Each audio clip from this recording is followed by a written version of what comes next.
Okay, hello everyone. This board meeting of the Board of Education for July 27, 2021 is called to order. For tonight's meeting, any item that will be voted on has been posted on the PPS website under the Board and Meetings tabs. This meeting is being streamed live on PPS TV Services website and on Channel 28 and will be replayed throughout the next 2 weeks. Please check the district website for replay times. Please note we will be following recently updated guidelines for Multnomah County, which state, as of July 6th, Multnomah County Health Department strongly recommends wearing a mask when indoors around people you don't live with, whether vaccinated or not. This applies to everyone 5 years old and up. So, good evening, everyone. I want to welcome the board, the superintendent, staff, families, and guests. I also want to share a brief note my dad sent to me last week. Hi, Michelle. Needless to say, I'm super proud of your achievement as chair of the Portland School Board. I wonder what Grandma Thelma would say. I think of her courage and wisdom to use her lottery winnings to emigrate with 2 children to the U.S. Your mother, Sonia, has a similar story of how her family ended up in Portland. As you and your colleagues on the board make decisions, keep in mind how they will affect the families of the school children. Note, Guerrero equals warrior, de paz equals of or from peace. The combination should result in wonders for the children in Portland schools. Love, Dad. It goes without saying, as we enter into the new school year with a new board and with new leadership and the challenges we will surely face ahead, that we take my dad's advice and keep the families of the school children in the front of our minds. After all, that's why we're all here. Tonight, in addition to adopting a new mission statement for Portland Public Schools, we will be receiving an update on fall reopening. We will also consider tonight a resolution that more strongly states our concerns about the planned expansion of I-5 next to Harriet Tubman Middle School and demands for funding to move the school if the state goes ahead with the project. So we begin with the board consent agenda. Board members, are there any items you would like to pull for discussion? Seeing as there are none, excuse me.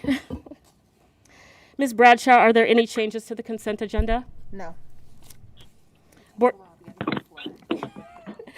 I'm sitting next to the past chair here she's my spirit animal today. Board members, are there any items you would like to pull from the consent agenda? I think I just asked that. Do I have a motion and a second to adopt the consent agenda? So moved. Second.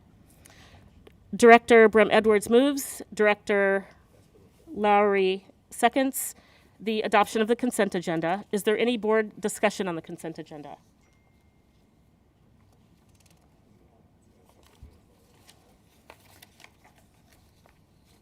The board will now vote on resolutions. Oh, thank you. Oh, thank you. The board will now vote on resolutions 6349 to 6352. All in favor, please indicate by saying yes. Yes? Yes. Yes. All opposed, please indicate by saying no. Any abstentions? The consent agenda is approved by a vote of 6-1, with Student Representative Weinberg unofficially voting Yes. And 6-0. 6-0. Okay. I was just corrected. It's 6-0. For people that aren't in the room with us, I want to let you know that Director Scott and Director Constam are joining us by phone. So they're here. Can you hear us okay? Yes, I can hear you great. And I did vote yes, just in case you And didn't we can't hear you. You Terry? can't hear me? Is Amy? I don't think Amy's. Is Director Constam with us? Can you hear me? Michelle, can you hear me? It looks like Director Constam is not with us, and Director Scott, we can't hear you. But you have a beautiful background. Yeah, it's a virtual background, but you can't hear me? No? Nothing? Captions. Me You neither. can read your closed captions. Andrew. And Say again? Director Constam is texting me. I don't have my phone with me, but it's coming through. We can't hear you either. Can you hear me now? Can you hear me? Thank you. So did Amy It vote sounds yes? like it sounds like this, all of the sound just came on. Did Amy vote Can you- yes on the consent agenda then? Thank you. Can you Yes, hear me now? We can hear you now. Oh, great, perfect. I did vote yes on the consent agenda, FYI. Thank you. And Director Can you hear- Constam, Can you hear me now? we can hear you now. Okay, great. I voted yes too. Okay, so the consent agenda is approved by a vote of 7-1 with Student Representative Weinberg, 7-0. Thank you. With Representative Weinberg unofficially voting. Yes. Great, thank you. I like how we didn't make that easy for you at all, your first time through. I'm so sorry. Luckily, I'm a professional. It doesn't bother me You're at all. amazing. So we turn now to student and public comment. Before we begin, I'd like to review our guidelines for public comment. First, the board thanks you for taking the time to attend this meeting and provide your comments. Public input informs and improves our work, and we look forward to hearing your thoughts, concerns, and reflections. Our responsibility as a board is to actively listen, and to that end, I would ask each of you to join me by tucking your phone away. Mine's tucked away at home, accidentally.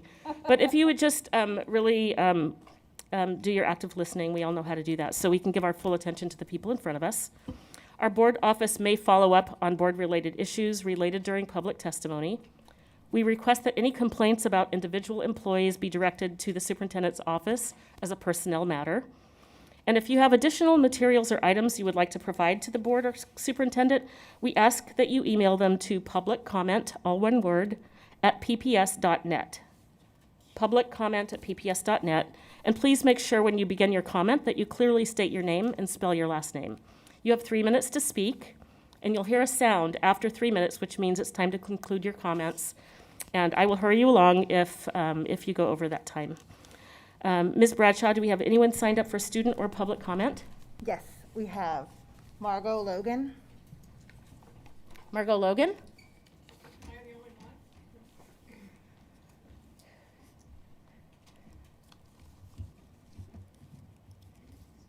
All right, thank you. I'm Margot Logan, and I think most of you know me. I ran for the school board this year, and I prepared some materials. Did you guys get them already? Okay, good. I won't go into great detail. I don't really have a prepared statement at this point because I was busy making all my materials so that you could read them later, and then I could give them out to other people. I think the bottom line, after all the stuff that's gone on, that people talking about this expert, that expert, this Dr. Fauci, FDA, CDC, on and on and on now for a year.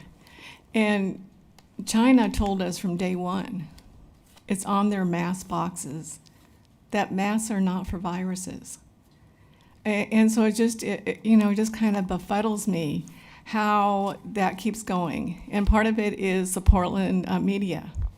They all kind of bought into this whole thing. So the first 3 weeks in March when Kate closed down everything, I went out daily to all the ERs, the UCs, the MASH tents, the test sites, and nothing was going on. And I happened to have to go to my doctor at that time. I was the only one in the clinic.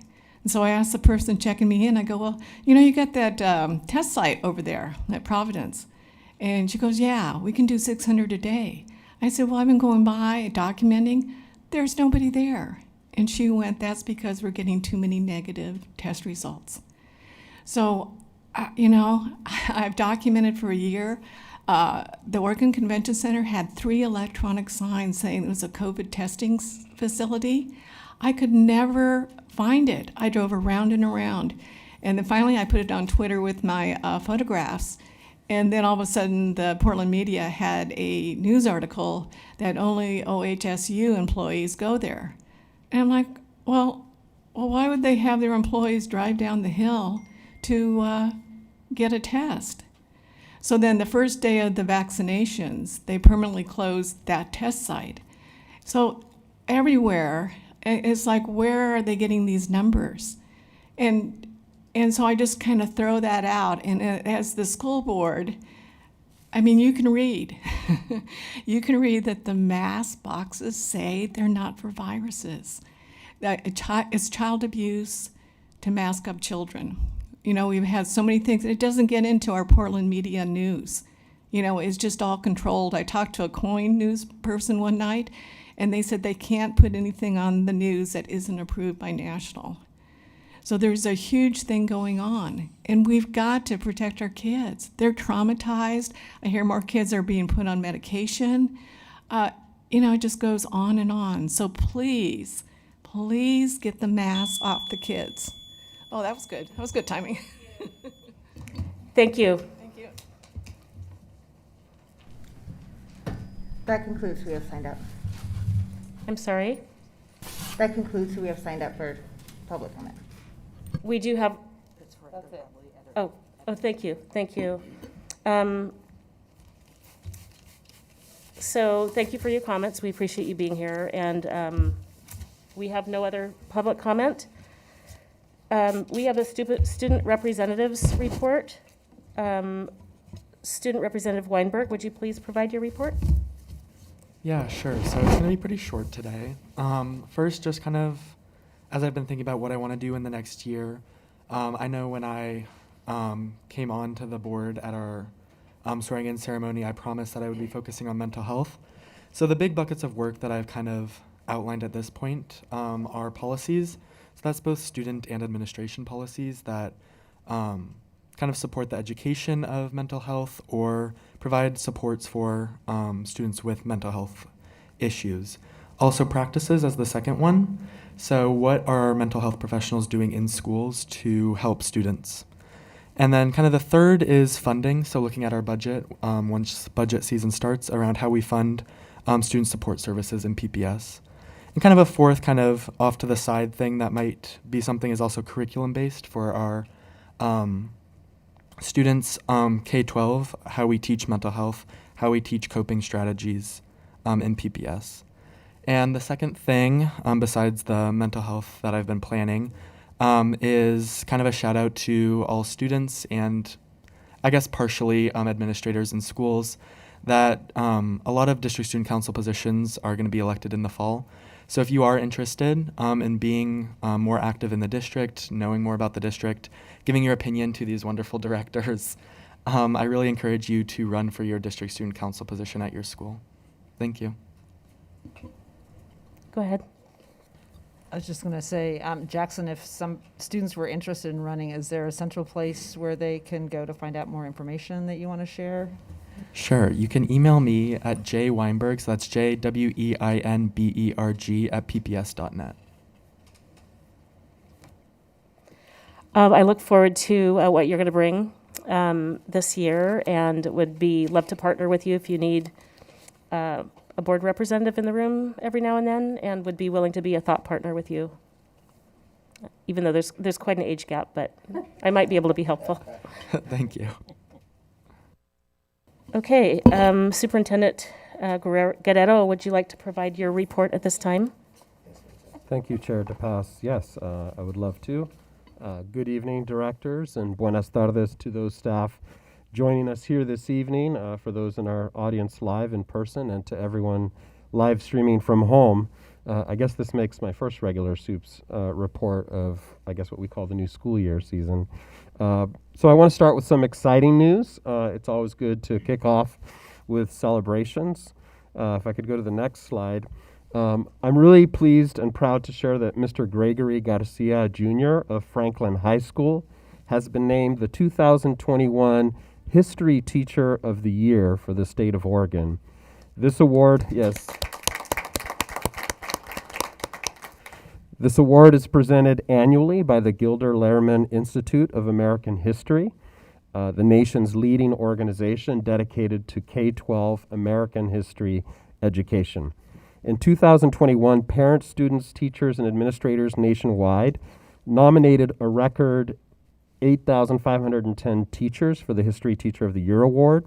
And amidst a very competitive field, Greg Garcia Jr. rose to the top for Oregon. After receiving, let me tell you a little bit about him. After receiving his master's in American history from Western Oregon University, Mr. Garcia simultaneously earned his teaching license from the Oregon State University while designing a museum exhibit and docent curriculum as a public historian. In 2015, Garcia joined the Franklin High School faculty in Southeast Portland. As of 2021, Garcia teaches 4 advanced placement U.S. history courses at Franklin. Garcia's proudest unit is his public history project, where students build professional museum exhibits covering historical subjects of their choice. Franklin then becomes a historical museum, with students presenting their research to the general public. We're honored to welcome Mr. Garcia here this evening, and we had already started, so I didn't get a chance to personally welcome him, but he's here in the audience. I'd love to invite him to come down and share a few words with our directors. Thanks for joining us, Mr. Garcia. Thank you, Mr. Garcia. As indicated, I've been here for 6 years. This upcoming school year is going to be my 7th. It has been a spectacular ride. I absolutely love the academic freedom and focus on equity that this district gives students. Being a person who is Hispanic, Latino, Native Hawaiian, Pacific Islander, most of my ancestry manifests in my nose, which you cannot see. But and also an individual on the autistic spectrum. The amount of support and equity focus, in addition to the academic freedom you give me as an educator, allows me to help students accomplish things that at the beginning of my career I did not think were possible. In addition to the museum exhibit project that Superintendent Guerrero pointed out, I also have students conducting professional oral history research projects with 2 entities right now. I have a student who is doing an oral history interview with the Royal Rosarians of Portland and the Oregon Historical Society. And I have another student who is doing an oral history project with the Museum of Popular Culture in Seattle with the cast of Star Trek: The Next Generation. So being a fan of Star Trek, that's a big thing for me, but giving student, there you go. Live long and prosper, larga vida y prosperidad. E malama pono, that's Hawaiian. So with that in mind, in addition to thanking you all for your support, I would also like to invite you all to 2 of my signature activities that I do at Franklin. One is the museum that Superintendent Guerrero pointed out. The other is a Polynesian festival that I do through contacts that I have with Native Hawaiian Pacific Islander communities in the Pacific Northwest. We have NoHos that goes out and caters the event. Typically, we have a halau, which is a hula studio come and perform. There's activities, hands-on activities that you can do, Hawaiian Olympic Games, lei making. Some of our Micronesian students also contribute with their own cultural histories and the like. That happens at the end of May. The Public History Project Museum happens the last Monday of the school year. You are all invited, the logistics of which can be explained the closer we get to those points. But thank you very much. Muchas gracias, mahalo nui loa, and we'll see what happens from here. Thank you, Greg. Thank you. Thank you so much. I really appreciate your sharing your cultural background and your story, and the district is better for having you in it. And I can't wait for that Polynesian festival. I don't think I'll get to Hawaii this year. Just to give directors a sense of what comes next, in addition to a $1,000 honorarium, Franklin High School will be receiving a core archive of American history books and a Gilder Lehrman educational materials pack, and a recognition at a ceremony here in Oregon. The 10 finalists for the National History of the Year Award will be announced on Thursday, September 9th, with the national winner announced later that month. So again, congratulations to Mr. Garcia. More good news. Directors know that I have appointed Dr. Sean Bird as our new Deputy Superintendent of Instruction and School Communities. We can clap for him too. Dr. Bird succeeds Dr. Craig Cuellar, who has accepted a leadership role in his home state of Texas. We wish Craig success in his next assignment and are appreciative for his leadership and many contributions during his tenure here at PPS. Over the last 18 months at Portland Public Schools, Dr. Bird has demonstrated admirable leadership and has played a critical role in various system priorities. In his capacity as chief of schools, he has worked with our school administrators to continue fostering a culture of mutual trust and collaboration with the central office. He's been an absolutely integral part of our COVID-19 response, going back to the very beginning of the pandemic here, just as he was joining us, in fact. He has been instrumental in our collective bargaining efforts with our labor partners, and he has regularly represented PPS school leadership to internal and external audiences. That includes making numerous media appearances during the course of the school year. Sean has also been a key supporter of and collaborator in our evolving racial equity work. Dr. Bird, just in the way of background, came to PPS with experience in multiple senior leadership roles at large urban districts, including in the Philadelphia and Los Angeles public school systems. Beyond his subject matter expertise and close to 25 years as an educator, Sean possesses an unflappable, we say, demeanor, a remarkably strong work ethic, and a tireless commitment to students and educators. He's exactly the type of person to help lead our continuing transformation as a school system. When I spoke to Sean about considering and taking on this new role, one of the first things he mentioned to me was his eagerness to get students and teachers back in classrooms full-time this fall to address unfinished learning and to continue working on tailoring our continuum of supports towards meeting our student outcome goals. Sean will share executive leadership responsibility for ensuring implementation of our new strategic plan, Forward Together. This will include a fuller integration of the Office of School Performance, the Office of Teaching and Learning, and Student Support Services to best execute on the system shifts called for in our multi-year roadmap. In a relatively short amount of time, Dr. Bird has established himself as an essential leader in our organization. I'm excited to see him take on this new and expanded role at PPS as we enter an important next phase of our transformation. And as is tradition, I would like to invite Dr. Bird to come up and say a few words. Sean?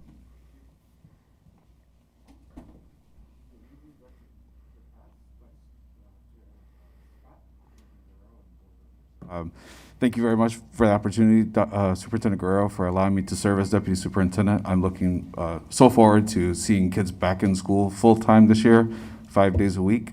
As you know, I came here in January of 2020. Just 33 business days later, we had to close schools down. So it's been quite a ride so far. And I'm really looking forward to integrating the work of the Office of Teaching and Learning, Student Support, and School Performance to really be service-oriented towards schools as they begin again and full-time service to students.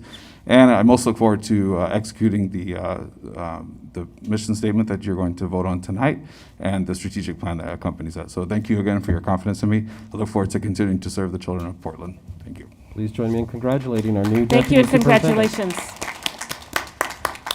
Or like we like to say, felicidades.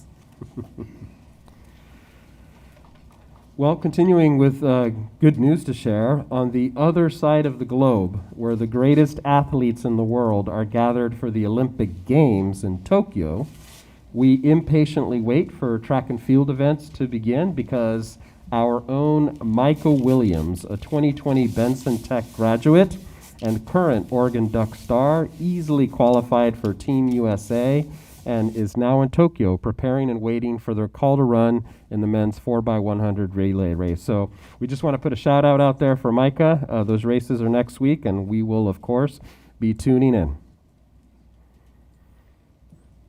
All right, next slide. September 1st is fast approaching, and directors, we do have a fall reopening update later in the agenda. We remain committed to welcoming students back for 5 days a week, full day in-person learning in September. With updated guidance coming seemingly every day, in fact, even in the last hour, from local, state, and national public health agencies. We are in the last stages of final decisions on protocols for fall, including protocols regarding mask wearing. Just in the last week, we have seen updates from Multnomah County, the state via the Oregon Department of Education and Oregon Health Authority, and the CDC. Those updates strongly recommend people wear face coverings indoors, which is why we're also wearing masks this evening. We know that families and staff are eager to hear this news about our updated health and safety protocols, and we appreciate their patience. As with every decision we have made during the pandemic, we hold the health and safety of our students and staff as our highest consideration. We want to make the absolute best decision we can with the most timely information available, including public health guidance and consideration of fluctuating COVID trends in our area, versus being hasty to share any guidance or instructions prematurely. And we're also preparing to reopen for our youngest scholars as well. Our Early Learners Department, in collaboration with our P3 Advisory Council and school teams, has been working hard to ensure that every child and family experiences a supported transition into and through kindergarten. Terry, if you could move to our next slide, because I want you to see the children. This reimagined Connect to Kindergarten work includes an increasingly family-centered and engaging Connect to Kindergarten school events, as well as early kindergarten transition, or what we refer to shorthand EKT, another acronym to learn. Early Kindergarten Transition, that stands for. Our Early Learners Department, in collaboration with our Sun partners, is currently running our annual 3-week transition program for incoming kindergarten students and families in 16 school communities. We also have Kindergarten Ramp Up. Prior to the official first day of kindergarten on September 8th, all incoming K families will be invited to have a one-to-one conversation with their kindergarten teacher, and all incoming K students will be invited to a small group warm-up or practice day with their teacher and classmates. We have Launch to Learning Acceleration. The first days of kindergarten will be intentionally designed to build community, orient students to school, and teach and practice academic routines. We recognize that they haven't stepped foot on a school setting. Given that their transition to kindergarten was disrupted by the pandemic, first grade students and families were also invited to EKT this year and will also experience a modified ramp up and launch this fall. We encourage families who are not yet registered for kindergarten to visit our Early Learners Department kindergarten website, find their school, and get registered as soon as possible. Registering during the summer ensures that families will be invited to all of these Connect and Ramp Up opportunities. We are also working to enroll close to 900 3- and 4-year-olds in our district's pre-K and Head Start classrooms. Families can visit our Early Learners Department PK site for more information about eligibility, available programs, and the application process. And finally, On My Way to K t-shirts. All incoming K students will receive a blue On My Way to K t-shirt as modeled this evening by directors and staff to welcome them to the PPS family. So again, families, we highly encourage you to visit. Please visit our website or call your school for more information. We're very excited to welcome and support our youngest students as they begin their educational career here this fall in the Portland Public Schools. And I'm going to end by acknowledging 2 deep losses to our PPS community. All of us at Portland Public Schools are mourning the loss of Mr. Paul Edward Coakley Sr., a beloved educator and community leader who passed away on July 18th. Mr. Coakley was inspired to become an educator as a black man who grew up in the era of school integration in the South. He went on to mentor and inspire many others, including a number of educators and administrators currently serving in PPS. Mr. Coakley's wife, Carlos, is a longtime PPS educator. Their son, Dr. Paul Coakley Jr., followed his parents into education, serving as a teacher in PPS before moving into school administration. He's now the new superintendent of Multnomah Education Service District. Mr. Coakley's PPS career began in 1980 when he accepted a teaching position at Harriet Tubman Middle School. He then went on to serve as an assistant principal and principal at Tubman School. He later served as principal at Roosevelt High School and then Gresham High School. Throughout his career, he was known for his infectious joy, his evident love of people, and his clear passion for supporting students and staff. He consistently encouraged those around him to be the best version of themselves. He was often heard encouraging students to be on time, on task, and on a mission. Although he retired in 2002, Mr. Coakley continued to serve students, filling in as a substitute teacher, administrator, and principal mentor here in PPS and the greater Portland area, including in 2019 when he stepped in as interim principal at Laurelhurst School. I was honored, along with a lot of fellow colleagues, to attend the memorial service this last Saturday at Mount Olivet. I was joined by many, many others in the community, including a large number of fellow colleagues. Paul Edward Coakley Sr. had a meaningful, indelible, positive effect on our schools and our broader community. Our condolences go out to the Coakley family. He will be dearly missed.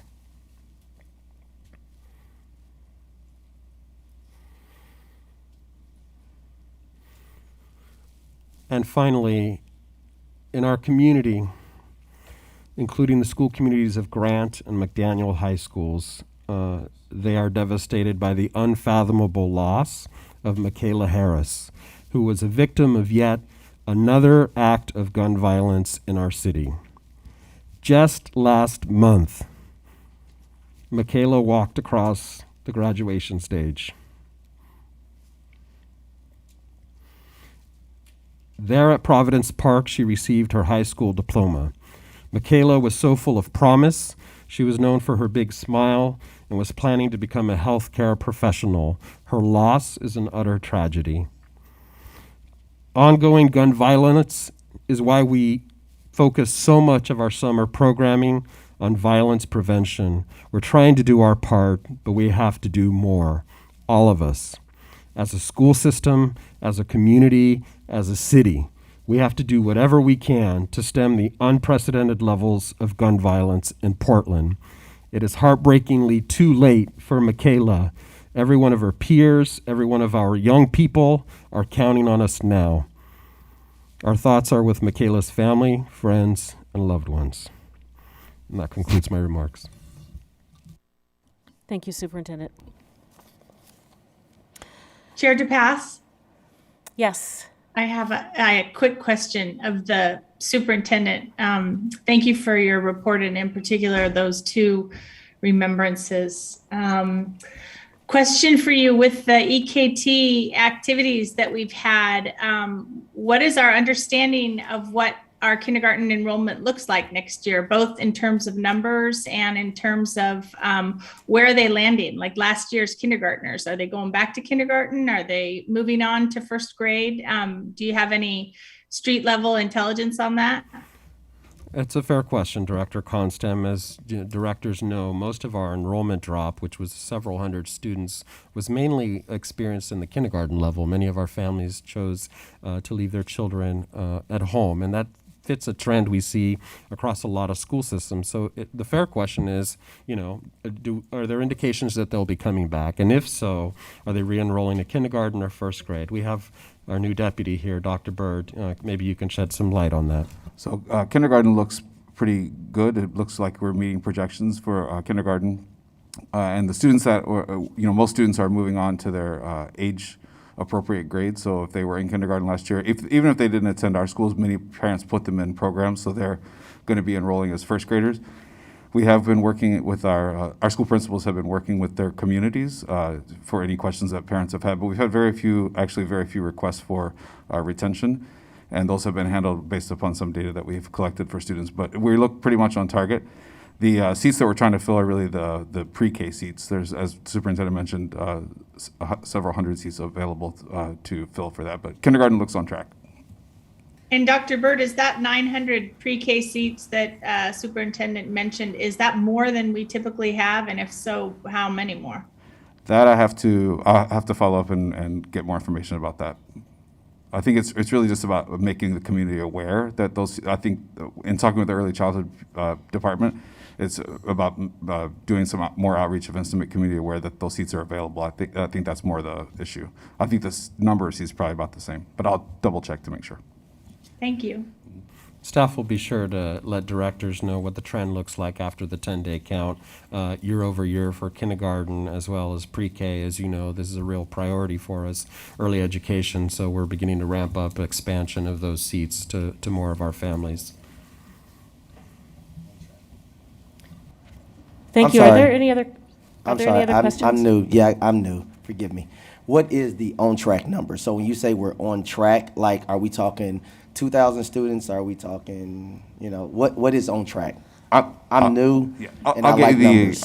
I'll get you the exact number. I'll send a request to get the exact number. But when I asked what the trends are looking like, they said it's on target for the enrollment projections. So I'll get those numbers for you and send you it in writing.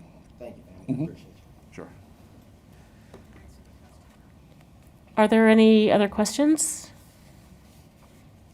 And if not, we have time now to hear conference or meeting reports. I personally have nothing to report in terms of, I haven't been to a committee meeting in 6 weeks or so. How did you luck out? Yeah. But we've got the charter committee, we've got intergovernmental audit, school improvement. We need to make a report about the Council of Great City Schools dinner. That's true, so yes. I can just report that the executive committee of the Council of Great City Schools was in Portland and was hosted by our superintendent, who sits on the executive committee. And there was several of our board members, I guess 4 of us attended just a social gathering associated with that, and no business was conducted. If I can add, Chair, Director Constam and I serve on the council's board of directors as well. And for the viewing audience, Portland Public Schools is one of the 75 member districts that make up the Council of Great City Schools. It's a membership district. I do have the annual report for directors this evening, and then an addendum. And what it includes there are all of the services and supports that PPS specifically received from the council, which is pretty impressive. Not only is it a support network for superintendents and school board members, but you'll notice in the report all of the role-alike opportunities that various senior staff have exchanging questions and learnings across the country. So I think you'll see the value of the council's advocacy has a pretty significant return on our investment of time and resources.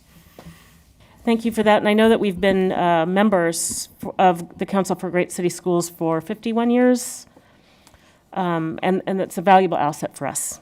Thank you. Do we have any other committee reports? So I'm just providing a report. It's not from a board committee, but of a committee I serve on relating to the I-5 Rose Quarter project. And I know we're going to consider a resolution later on this evening, but I think it's worth reporting. And so I don't also need to include it when we have the discussion about the resolution. But over the last 2 weeks, this project got elevated up to the governor's level, and she's led a series of meetings over the last 2 weeks to try and find a way to get a win-win-win out of this project. I've participated in those meetings, and also from a staff perspective, we've been involved, and there will be over the next month another series of meetings on the next piece, and kind of subject to what the topic of our resolution tonight. But those meetings have been ongoing, and Courtney Wessling and also Dan Young have been involved on sort of the technical side of the project and trying to make it work. And so that's has happened over the last 2 weeks since we met. And I have no update from the audit committee because we have not met.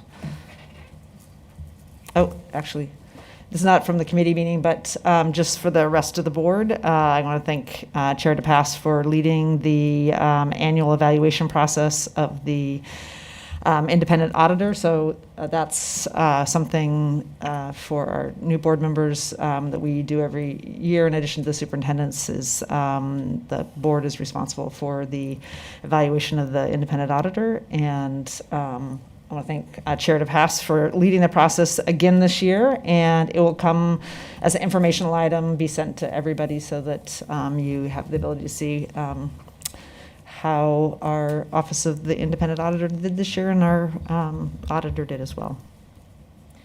Thank you so much. And I have a brief report about school board partners.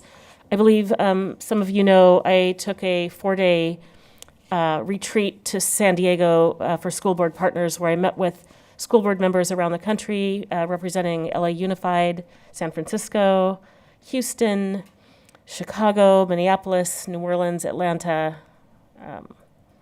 Denver.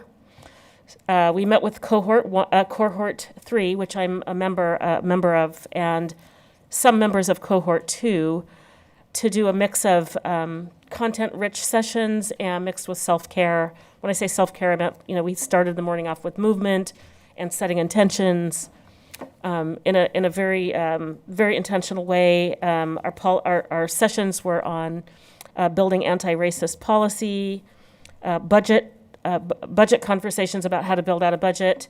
We heard that there's school board partners will pay to have fellows attend Georgetown University for a certificate in education finance. It's a distance. It's a hybrid distance and in-person residency program. We also talked about best practices for superintendent evaluations, and just had a chance to network. Family was invited. So some people brought family members, and I feel very restored after having attended that for 4 days. Are there any other? I also understand we don't quite have the committee assignments. That's my responsibility. Chair Scott and I have gotten together and discussed it. I haven't moved it forward, but I will in the next few days. I'd like to have conversations with each of you before I start plugging people in. Moving on, we're going to talk about our new mission statement. Superintendent, would you like to introduce this next item? Thank you, Chair DePass. Well, it's healthy practice for any organization to revisit its mission statement from time to time. A mission statement, as you know, it's a short, simple description of an organization's purpose. It should be clear. It should bring clarity to that. And the time is right for us to do so as well. We have a community co-constructed vision. We have a board-defined student outcome goals. We have a staff-developed strategic plan about to launch, describing a roadmap for accomplishing both our vision and our goals. So it's fitting that the board revisit the mission statement for Portland Public Schools. So I want to thank directors and Student Representative Weinberg for dedicating a work session this past Thursday to this important task of revisiting and updating our district's mission statement. I certainly appreciated the discussion, and particularly with the mission statement, the words we use, that we choose, they matter a lot. It might seem like a word-smithing exercise, but it really is more than that. I also want to thank our Senior Advisor on Racial Equity, Danny Ledesma, who's here with us this evening, for helping to facilitate the conversation last week. And I want to invite her to review the questions we reflect on, give the audience a little bit of a flavor for the conversation we had, and to share with the public and the broader community the final proposed mission statement the directors arrived at. Danny? Vice Chair Scott, directors and superintendent, thanks for having me here again. It was a delight to spend last Thursday afternoon and evening with you all talking about the development of a new proposed PPS mission statement.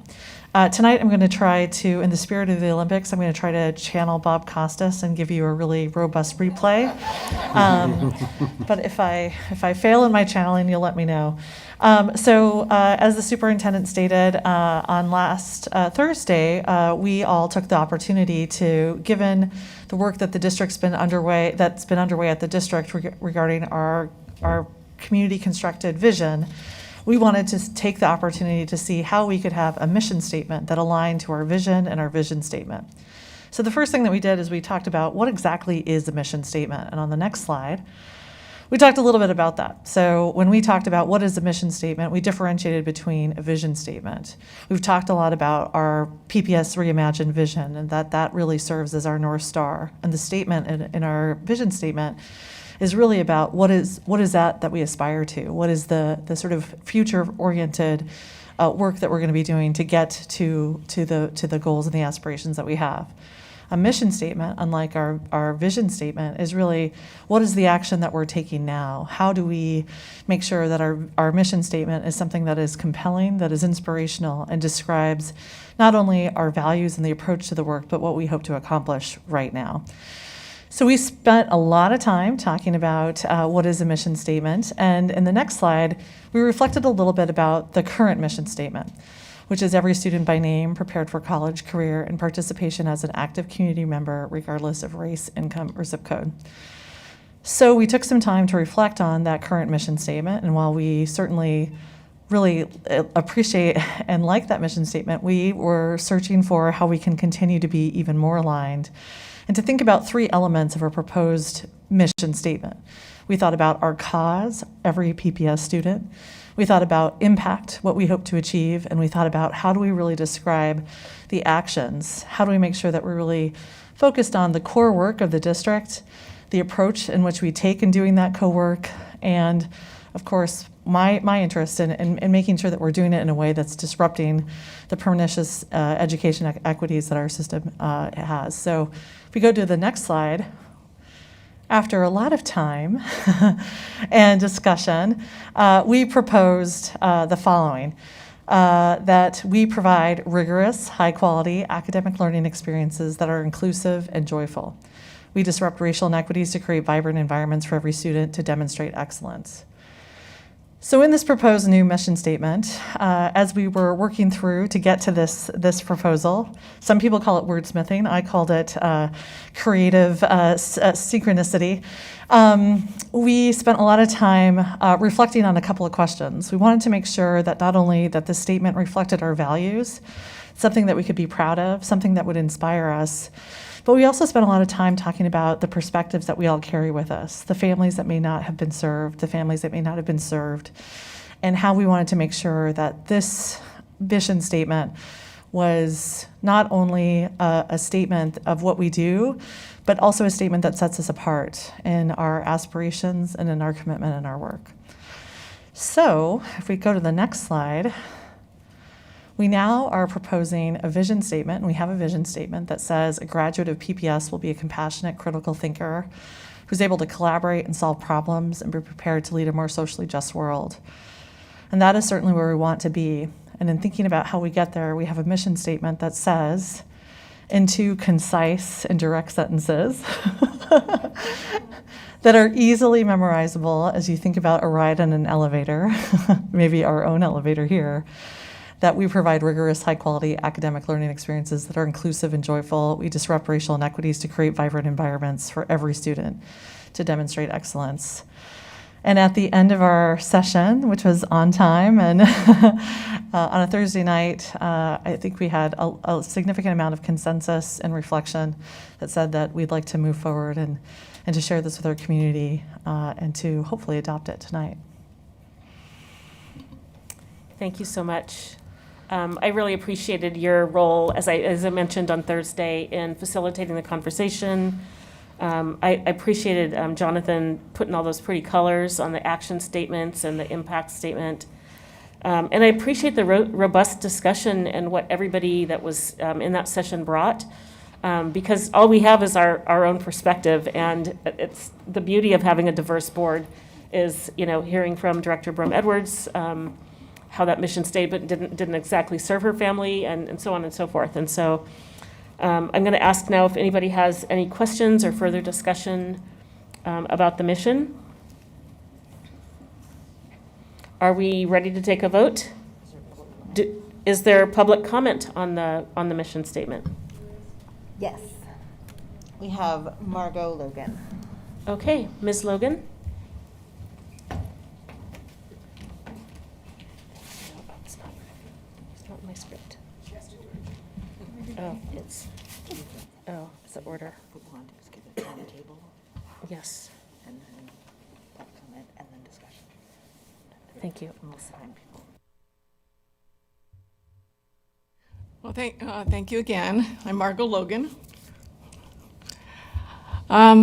You kind of just showed it all with this mission statement. And all the words that you used, not one person mentioned parents. And I think that's why the school was created, the public schools were created in 1854. They were not for parents. They were for indoctrination. And the best way to indoctrinate a civilization is to get hold of the kids. So that's what I was seeing, what I heard as we were speaking here. Not one person cares about the parents of these kids. I'm flabbergasted. And I know, in all the years, I have never met one teacher who knows the history of their profession. I finally met one last year on the Recall Cape Brown tables.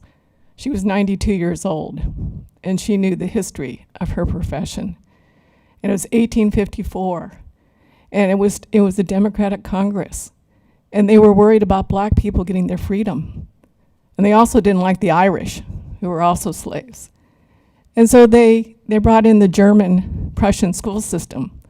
The American elites loved Germany. In the 1800s, Germany was already doing human experiments, and the American elites loved it. And so they brought that into this country. And so if you know history, Germany and England, they got some royal connections. They like each other. But the English didn't like the Irish, and everybody in the Congress was afraid of the slaves. 1854 was also the year that the Republican Party started.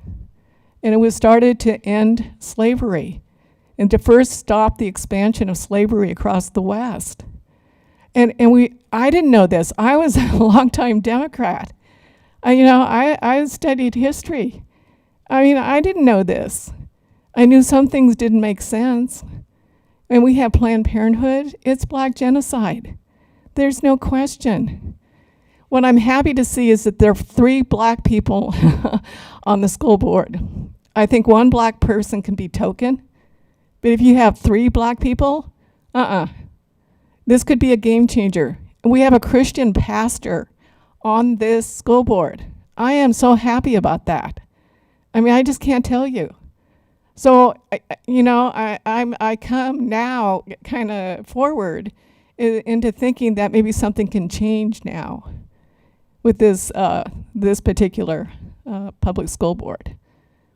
So, but when you don't pay attention to the parents, it's not right. So, thank you so much. Thank you for your comments. Do I have a motion and a second to adopt Resolution 6353, resolution approving a new mission statement for Portland Public Schools? So moved. So moved? Second.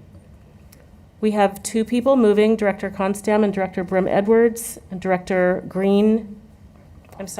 Hollins. Seconds. Is there any further discussion tonight?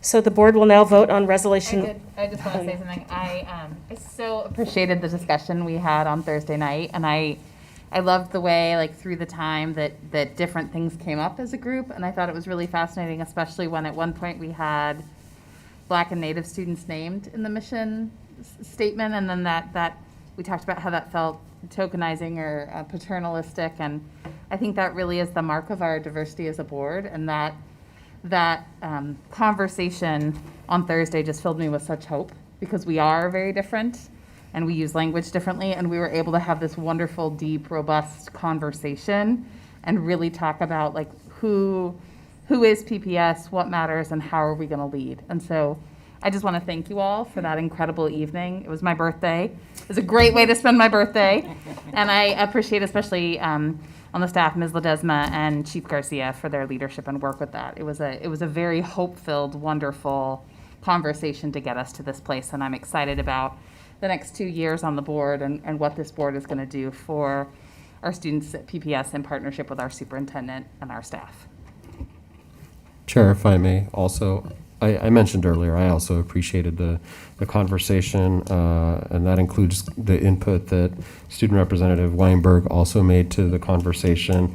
I think when you see that last slide, this new mission statement is a nice accompaniment to the vision statement that we worked on with our community. It's one that calls out explicitly preparing our students to be critical thinkers, a skill set that, you know, is so absent in its modeling in our contemporary times, especially when we say to lead a more socially just world. That's exactly the opposite of the Prussian origins of the American public ed K-12 system.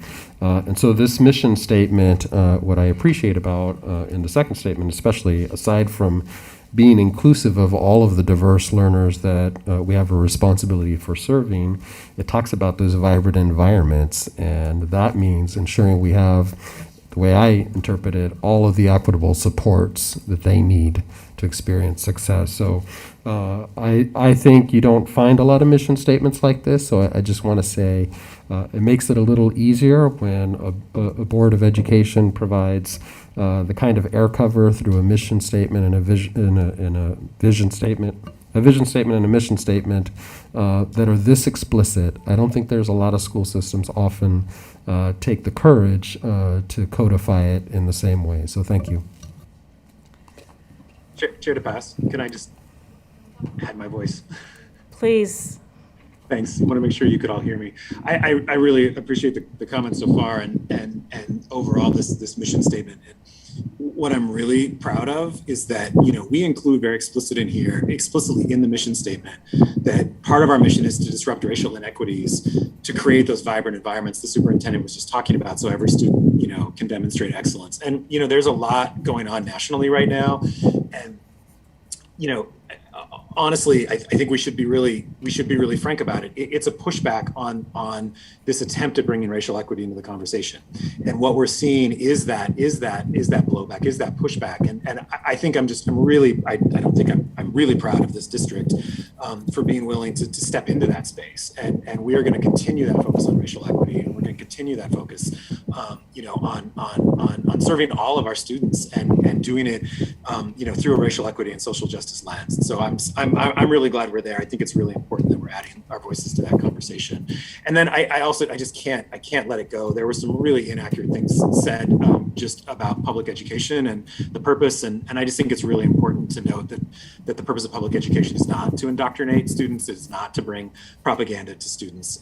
It is in fact to, you know, to educate children. It's to help them become well-rounded individuals. It's to help them master academic content while also focusing on the whole child and help them all become,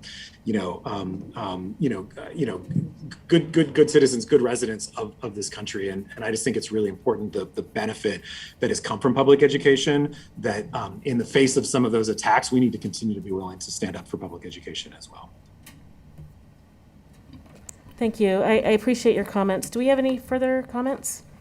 Yeah, I'd like to make a couple comments, just to be primarily to be additive to other comments that made tonight. So I appreciate the viewpoints that have been expressed. I think I wanted to just say that there was a comment made that this doesn't include parents, but I found our discussion the other night really reflective, I think, of a lot of our experiences on the board and staff as parents, and what our experience has been, and what we hope for our kids and other children in PPS, and that it was with that in mind and with the sole focus. I'm really proud that the mission statement is focused on students, because that's what we're all about. And I also really appreciate, there's lots of parts of it, I like the whole thing, but I want to call out the joyful, inclusive, and high-quality academic learning environments, because I think sometimes we sort of get to the altar of like high-quality academics, and that's what it's all about, and then we just grind out students, and it's not joyful and it's not inclusive. And but on the other hand, we could be joyful and inclusive, and if our students aren't learning, we're not doing our jobs either. So I love that this is a blend of, exactly what our kids, I think, need in order to, come out of our school system as we imagine them in our vision statement. And I love the word that we have joyful in that, because we want our kids to love to come to school. And if they don't love to come to school, that's not going to be a good thing. So I'm going to be very supportive. Thank you. I also appreciate just the, the seriousness of like crafting a mission statement and then mixed with the levity that was in the room. I'd love to have more meetings like that personally. The board will now vote on resolution 6353, a resolution approving a new mission statement for Portland Public Schools. All in favor, please indicate by saying yes. Yes. Yes. All opposed, please indicate by saying no. Any abstentions? Resolution 6353 is approved by a vote of 7-0, with Student Representative Weinberg unofficially voting. Yes. Thank you. That felt so, we're done with that. Okay, we're gonna, yes, we can clap. More clapping. There's more clapping. It's okay to clap if I'm sitting here. We need more of that. We're going to next to get an update on fall reopening. Superintendent Guerrero, would you please introduce this next item? Yes, Chair DePass. You're going to start to hear many more details, but leading tonight's fall reopening update is our Chief of Staff, Jonathan Garcia, who's going to walk you through a short deck here. Superintendent. Good evening, directors, student representative. Tonight, Good evening. Let's go. All right. So tonight, we'll be providing you with two updates regarding fall opening. First, we'll be providing an update on the shifting health and safety guidance from public health officials, notably the emerging guidance on mask K-12 school, guidance on masks in K-12 school settings. Included in this update will be notable updates we want you to know about as we finalize our set of health and safety protocols for the fall. Secondly, Brendan Martinek, our Chief of Student Support Services, will provide you with an update on our online learning academy, including what families and students can expect if they choose to enroll in the fall. Next slide. So Superintendent Guerrero, as Superintendent Guerrero, the Board of Education, and the Oregon Department of Health have all stated that our schools must provide full-time in-person education for all students every school day for the 21-22 school year. We are excited to see our students and our staff in schools this year, and I know the directors and our superintendent will be out there on the first day of school, welcoming with joy and excitement the return of the new school year. Next slide. We also know that in Multnomah County, we have seen an increase of vaccinations. So over 577,000 people have, sorry, next slide. There we go.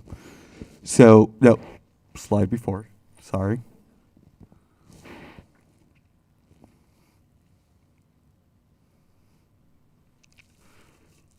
Thank you. So, as we know, there has been an increase in Multnomah County. We've continued to see an increase of vaccinations in adults and folks over 12 years of age. So right now in Multnomah County, we have over 577,000 people, or 71% of people who have received at least one dose, and close to 530,000, or 65%, are fully vaccinated. Of course, while we're not a public health agency, as a school district, we're doing our part. Ooh, sorry, this mask. We're doing our part in hosting free COVID-19 vaccine clinics. And in fact, thanks to our friends at the Portland Fire Bureau, this Friday, July 30th, from 8:30 to 1, we will be hosting a first dose clinic at Franklin High School and Lane Middle School. So please look out for information on our social media for more information on that. We're also monitoring the timeline for vaccine availability for children under 12 and are in early conversations with healthcare organizations to prepare for and plan to support mobile clinics for when that moment does arrive. And still, with the vaccine available to any person for free, we're seeing another national surge due to the Delta variant of COVID-19 spreading. And today, Oregon health officials reported more than 1,000 COVID-19 cases in Oregon, saying cases caused by the Delta variant are spreading among unvaccinated people and communities. Here in Multnomah County, we're also seeing an increase in the 7-day average of COVID-19 cases grow. Next slide. So as we prepare for fall reopening, we continue to monitor COVID-19 and the Delta variant while preparing for multiple layers of protection, including hand hygiene, air filters, and circulation, regular cleaning and disinfection, and of course, promoting access to vaccine against COVID-19.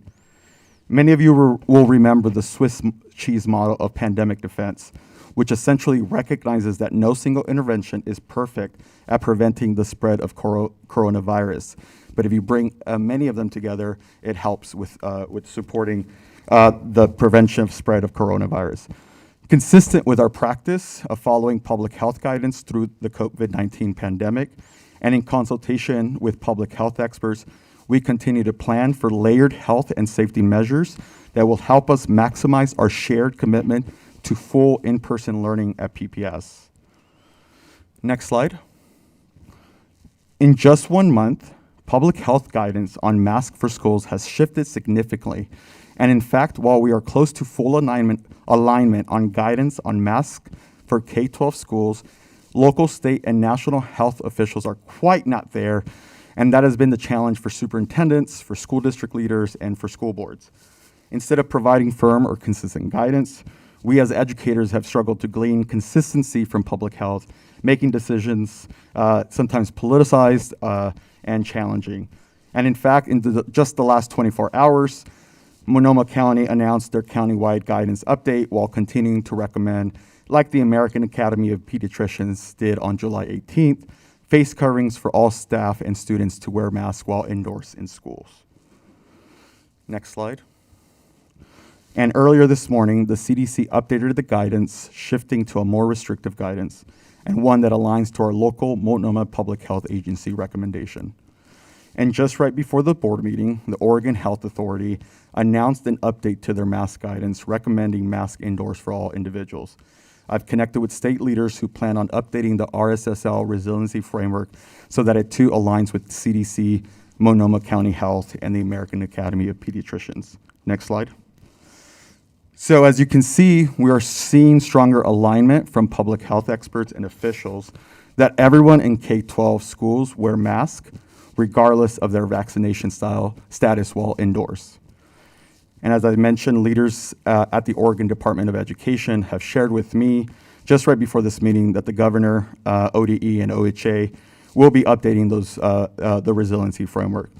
With this presumptive shift from state officials, we will have a national, state, and local public health alignment that everyone in K-12 schools wear masks, regardless of their vaccination status while indoors.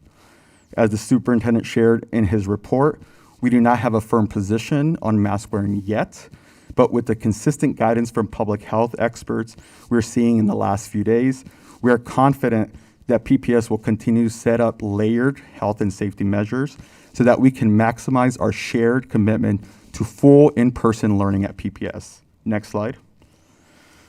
So as you can see by this timeline on your screen, next Monday, we look forward to sharing with you our set of recommendations and our rationale on health and safety protocols for fall opening. We're actively coordinating to schedule and prepare for a PPS board work session with public health experts and officials. As we've said many times before, PPS is guided by public health experts, and we hope that this work session will give you an opportunity to hear directly from public health experts and officials, and of course, ask questions directly. Lastly, we've been coordinating with Chair DePass and Vice Chair Scott to place our health and safety recommendations at the next regular scheduled board meeting agenda on August 10th for your consideration. Next slide. We also know that there will be families who choose to learn from home this fall. We will make available our online learning academy. And so with that, I'm going to hand it over to Brenda Martinek, our Chief of Student Support Services, who can share an update. I have a quick question Yes. about masks and with all these new guidelines and the stuff from Multnomah County. I know that our high school students who are back at summer school right now have not been masked. Are we going to continue having our high school students who are in summer school unmasked now? Because I know that's what RSSL says, or are we going to make that change given what Multnomah County has asked of us? Thank you, Director Lowry. So earlier today, we did announce and shared with our community that consistent with our practice of following public health guidance, starting today, we are requiring all PPS students at high school summer programs to wear masks while indoors. With that, I'm going to turn it over to Brenda Martinick to talk about Online Learning Academy.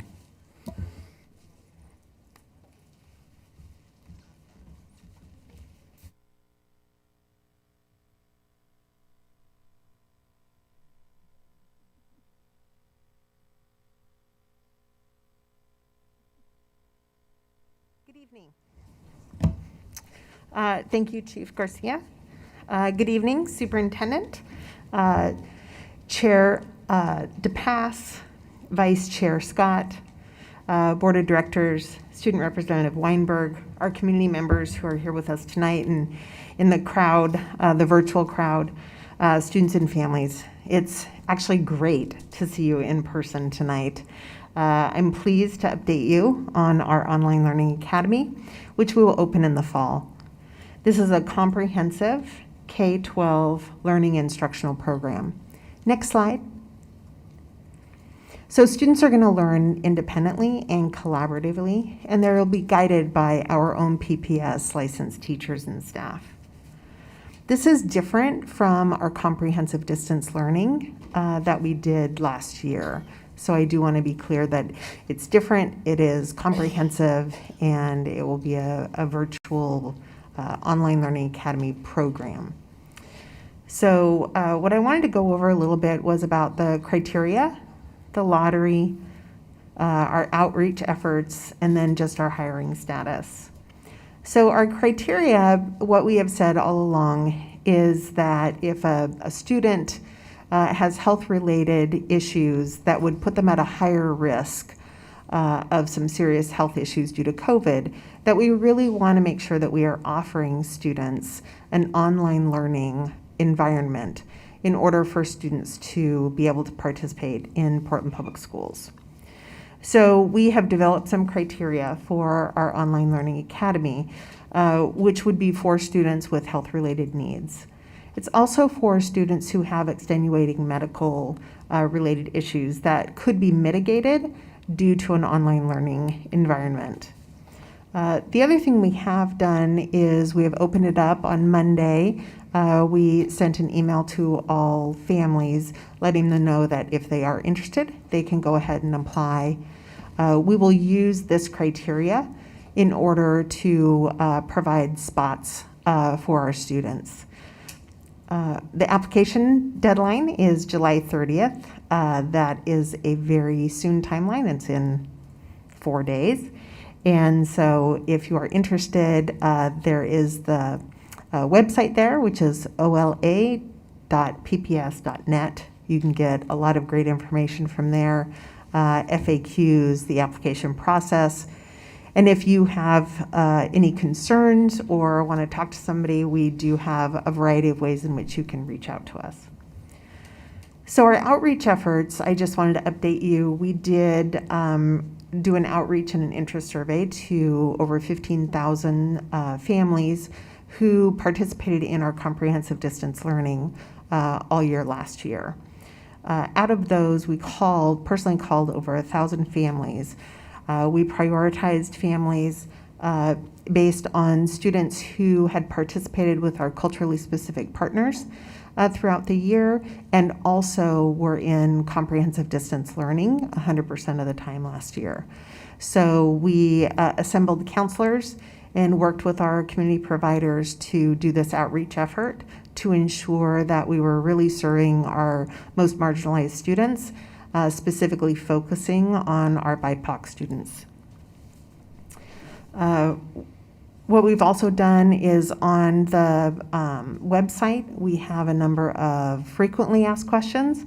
We've held 3 parent informational sessions, and with each of those 3, we have included all of the questions and have tried to answer as many as possible, and that is on the website.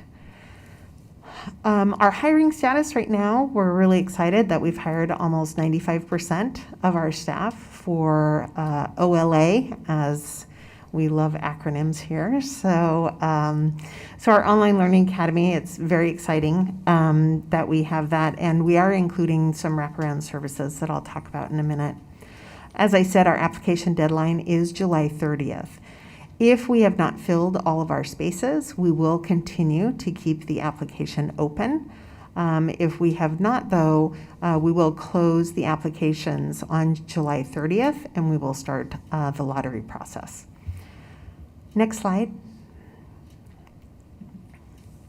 So I did want to give you a little bit of details and talk a little bit about the supports. So we have separated into a K-5 and a 6-12 programming model. It will include live instruction and some self-driven work. Our K-5 and our 6-12 supports will be a little bit different. We will have live instruction and whole group classrooms for our K-5 students, because we do believe that having a live teacher in front of students, especially our early learners, is crucial to continuing to establish that rapport and that relationship with students and families. With our 6-12, we will have whole class sessions. A lot of it will be asynchronous or self-driven work. So that's a little bit of the difference. In our 6-12, we will do 4 courses at one time. So a student could receive a full year of coursework in 18 weeks. This is similar to our 4x4 schedule in our 6-12 CDL program last year. It was highly effective, very successful. Many students were very appreciative of the 4x4 schedule. I do want to talk a little bit about wraparound services. What we have understood is during this ongoing pandemic, it's caused an increased issues with depression, isolation, suicide ideation, and a number of other concerns. So we wanted to ensure that students, all of our students, even in our Online Learning Academy, are able to access and benefit from the supports and resources that we can provide in a virtual environment. So we will have counselors, social workers, family engagement specialists, and then our technology support staff. For students who are on a 504 plan or have an IEP, since this is a different learning environment, we will review the 504 plans or the IEPs with the families in order to look at the services and supports that students need in a virtual learning environment. And I do want to share, because this was a question at many of our parent meetings, is about services for students with special needs. And it is a virtual learning environment, so all of those services would continue to be provided in a virtual way. We also will be providing services for our talented and gifted students and services who qualify for ELL services. Next slide. I know you guys always like to see schedules and sample schedules, so I did want to go ahead and show you 3 different samples, one from elementary, middle school, and high school. As you can see, our AM sessions will have whole group live instruction or whole group live work sessions, as well as that self-driven work.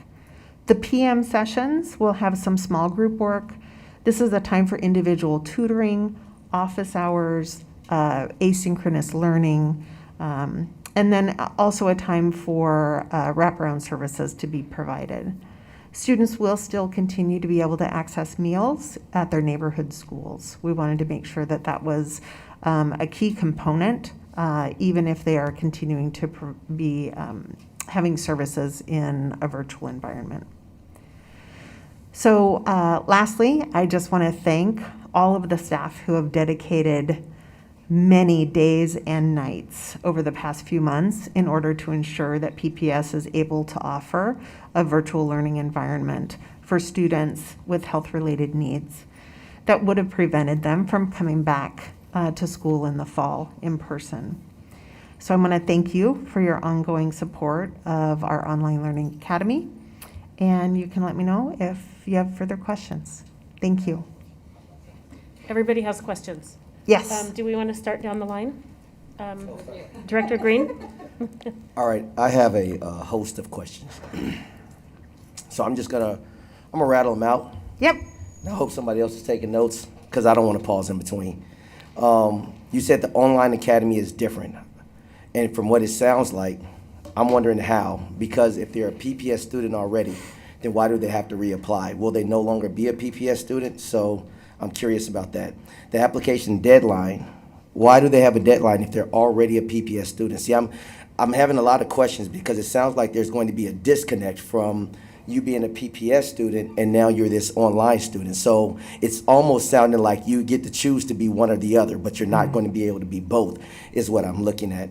The hiring status, are these teachers currently, are these PPS teachers, or are we going out to get new teachers? If so, where are we getting these teachers coming from when we're already struggling to get teachers within our schools right now? So that's another question I have. And then where's the budget coming from for this OLA Academy, and how did that get put together? And then how is the technology support going to be different from the technology support that we have already within PPS? Are they the same staff members?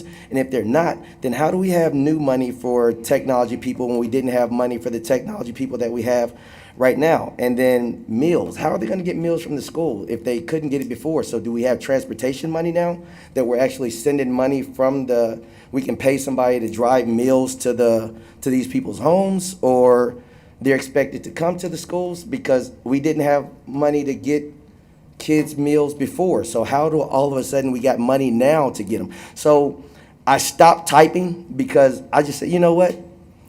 I'm sure there's smarter people in the room than me, but I need some answers. Great. I'm confused. Those are great questions. That is 6 questions, to be exact, that I was able to catch. So first, students are still PPS students. You actually have to be a PPS student in order to apply for this program. This is a program of choice. We have multiple programs of choice in the school district. And so that is by application. And so what parents do is they make a choice of what services they would like to choose while they're a PPS student. Some parents choose our DLI programs. Some will choose our Online Learning Academy program. So we have limited capacity at all of these programs. Therefore, we provide a criteria, and then we do a lottery system by criteria. If we have more students, then we have space available. Okay. So that's the first one, program of choice. Second one, I believe, was budget. So we are using our ESSER dollars to front load this program because what we're doing is we are starting it small based on the pandemic and the COVID needs of our students. And so we're using the ESSER dollars. Later on, as we look at enrollment in this program, we will transition the ESSER dollars into ADM for students, and that is an allotted amount of funding that is for your average daily membership of funding. So that's how we will transition the money forward. So you said COVID dollars? It's ESSER. That's COVID dollars? Mm-hmm. And so with COVID dollars, are we now creating a long-term foundational system that we're going to use temporary money to, and then what's the sustainability plan? So the sustainability plan would be our ADM dollars. So currently students, so our students we receive funding for students based on their average daily membership. And then what we do is we use that to support our schools and teachers and pay for all the things. And so what we'll do is we're front loading this currently due to ESSER and a very short ramp up for an Online Learning Academy. What we didn't want to do is we didn't want to pull staff from other schools in order to do this in a really short time period. So we're front loading that, knowing that we will have to rebalance staffing based on how many students that are coming into our Online Learning Academy in the future years. ESSER dollars go for 2.5 years, I believe. So we'll continue to have a sustainability plan and transfer or transition the dollars from ESSER dollars back into our general budget in years to come. I want to make sure that we clarify the acronyms that we're using. Most of you know that the federal government has made available to American Public K-12 a number of emergency resources, especially as we confront COVID. And so ESSER stands for Elementary and Secondary School Emergency Relief Funds. There was multiple rounds. So if you hear ESSER 1, ESSER 2, ESSER 3, or you might hear American Rescue Plan has some elements as well. These are multiple funding streams that are coming directly to states for distribution with particular constraints or guidelines for which districts have to prepare plans for how they're going to expend them. And so, and some of these are very time defined for us to use. For example, there's some set of monies that we had to use by the end of September that are intended for unfinished learning, for summer learning, extended learning opportunities, for setting up virtual learning, for example. And so we've had to be very careful about all of the funding streams, their various restrictions, with all of the supports that we want to provide for our students. And so you're hearing Brenda talk about, and it was a great question around, well, how are we paying for these things? Well, we're using the federal relief dollars for that intended purpose. This is exactly the kind of activity that the US DOE and others were hoping that we would be engaging in, and they're one-time monies. So you asked two more questions. One was about meals and one was about technology. So with our meals, what we have done since the beginning of the pandemic is we have had different meal sites. What we then did is transition to, or we are transitioning to all of our school sites to offer meals for students. What we will be doing, and we are continuing to work with nutrition services, is to figure out a way for those students, probably on a weekly basis, it might be a bi-weekly basis, be able to come, families would come to their neighborhood school and be able to pick up meals for those students. So the plan isn't fleshed out yet, but that is, we understand the need, and we know that all of our students need to receive those meals. The final question was around technology. So we do, because we have the federal stimulus dollars, we have put it in our budget to add technology specialists to our Online Learning Academy program. Because it's a virtual learning environment, we do have to have a number of staff that are able to problem solve with families, with students, with teachers, making sure that the technology is working. Because for our students in an Online Learning Academy, that's really the pencils and the paper and the desks that we need to make sure that students have available so that they can learn. And so for the OLA, or the Online Learning Academy, that's the technology piece.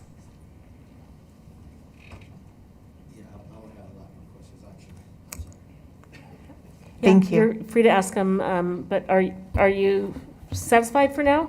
For now, I'm gonna wait. There's more people in there. Yeah, absolutely. Director Lowry? You talked about the hiring process, and I was wondering, are those the teachers that we've hired, are they part of PAT? Where are we finding these folks? Are they going to be here in Portland? Are they teaching from all over the country? So they are not teaching from all over the country. They do have to be in the Portland, Vancouver, the metropolitan area. We do have the Holiday Annex that serves virtual scholars. This will also house our Online Learning Academy under the umbrella of our Virtual Scholars Program. The teachers, some of the teachers are current PPS employees, and some of the teachers are new teachers. What we did is we worked with HR, and we looked at the job descriptions, ensuring that they had that virtual learning component. The amazing thing about our teachers being in comprehensive distance learning is a lot of teachers have been catapulted in to a virtual learning style, and how they teach now is much different than how they taught in the past. So we've really encouraged teachers that are really inspired by teaching this way to apply. We have amazing applicants, and again, some of them are internal and some of them are external. So we're really excited about it. Not all are PAT members, some are non-RAP, admin, classified, PFSP. Are some of those folks people with underlying health conditions themselves? Are we seeing any uptick in folks who maybe want to do online because being in a classroom is maybe not the best option for them? Everybody was encouraged to apply. During our hiring process, we can't ask for confidential information, so we would not know if a person would have to go out on leave or something like that. If they divulge that information, that would be the only way that we would know, but otherwise that would be a breach of confidentiality. Thank you. I had a quick question about the home, the coach, and was also looking at the meal times, and some of the meals are only 30 minutes, and I was wondering how a student would get to the school and back home, but it sounds like they'll have the food available there and would just lunch at home. That's correct. Okay, so my only question then is about the coaches and where are they coming from? Are they internal or? So our learning Do we know coaches, who they are? Yes, so our learning coaches are the parents. So that would be in the home. So the parent or an adult caregiver of some sort would be responsible for being that learning coach in the home environment. And what if they work? What if both parents work then? Does that So if both mean that right. the student, if the student could get someone else to serve as that?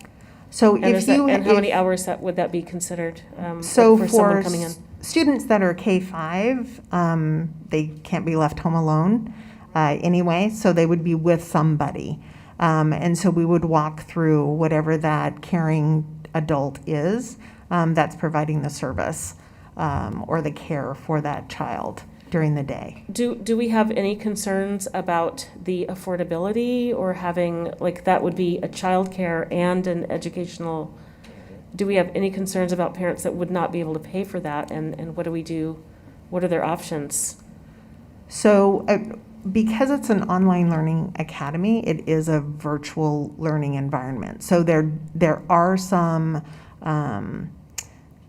inherent issues or concerns around how you would get that learning coach in a home environment.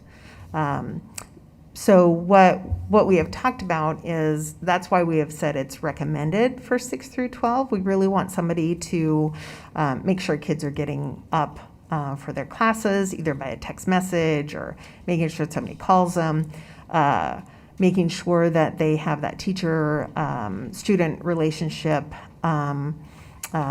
Most of the time that's going to be a parent or some other adult in the home. And that's just recommended 6-12.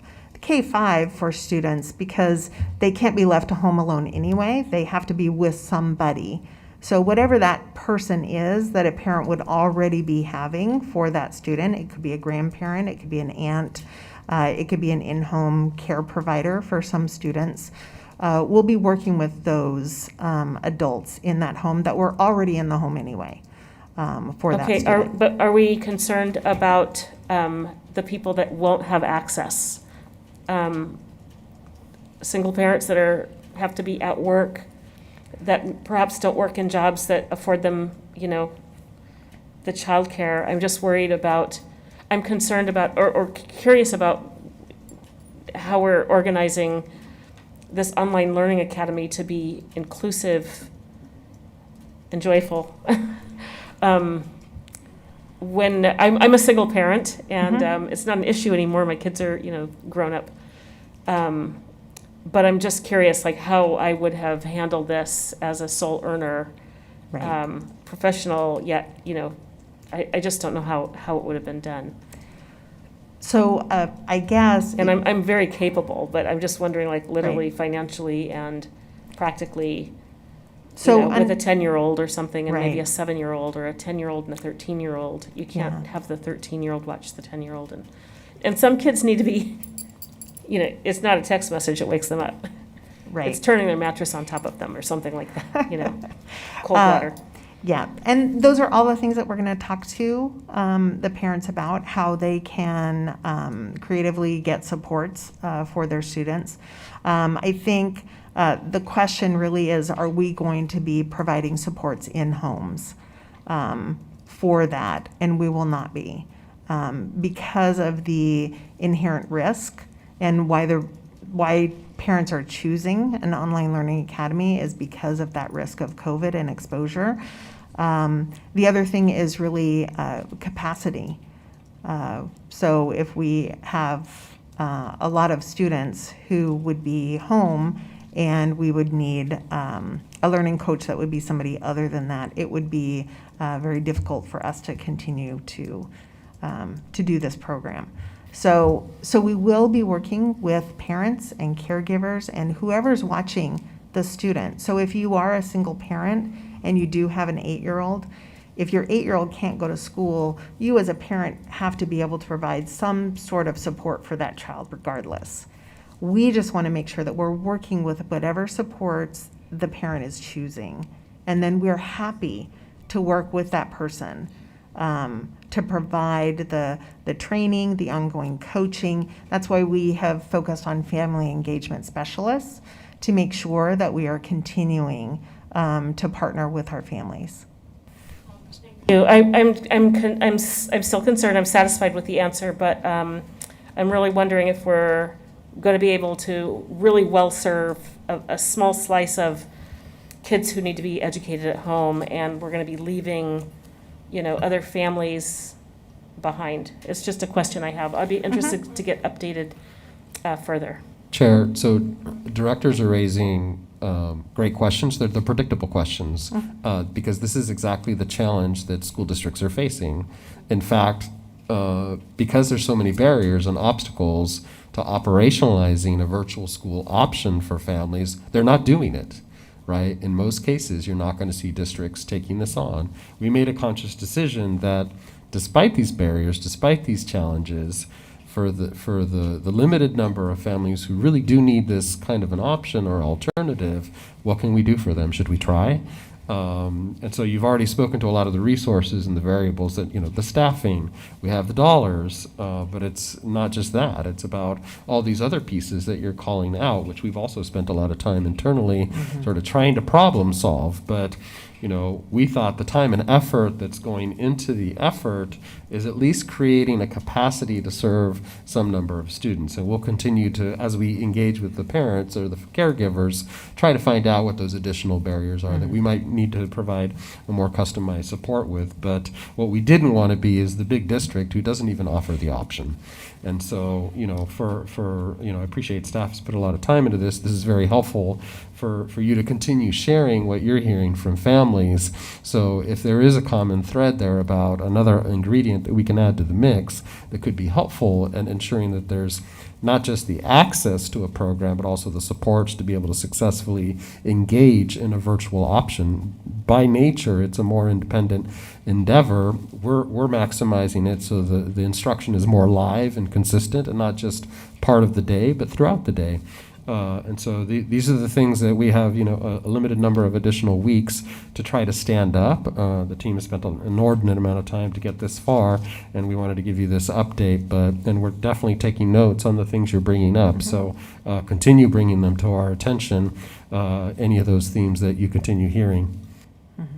Thank you. Would it be possible then for us to kind of understand and get updated on who we're serving? If we could collect demographic data, so we could be really clear, be able to say we're serving these people, and see if that, Yes. not to be confrontational. I'm not being solution oriented here, and I apologize for that. But I am, I'm just concerned by what I heard. So I think that you're saying we need to serve. There are students and families in our district that we do need to serve that need the services, and so this is to help close that gap. Yeah, I think we will want to be pretty transparent with directors around, who's signing up. Yeah. It's not an overwhelming number, but there is a significant enough number that we have the capacity currently to address. And so if there's these other variables or supports where resources should be applied, then that's what we're going to want to keep learning about over the next few weeks. Yes, and we can't ask about race or disability or other specific factors on an application. Once we do the lottery and we get an acceptance back, we will be able to gather all of that information. Okay, and we can can we not request that on a voluntary basis at this point, or do we have to wait? I know we can't make decisions based on, ability, race, I don't country of believe we origin. can even ask, but I will. But I know that in some public agencies, you can voluntarily ask any participants to give that information. It means they don't have to give it, but you're gathering it so you can track it and you can make decisions based on the data, the socioeconomic. and Right. So any of social our data. applications through enrollment and transfer, we haven't currently. That is not a practice that we do at this time. I'm just wondering if we could do it as a voluntary.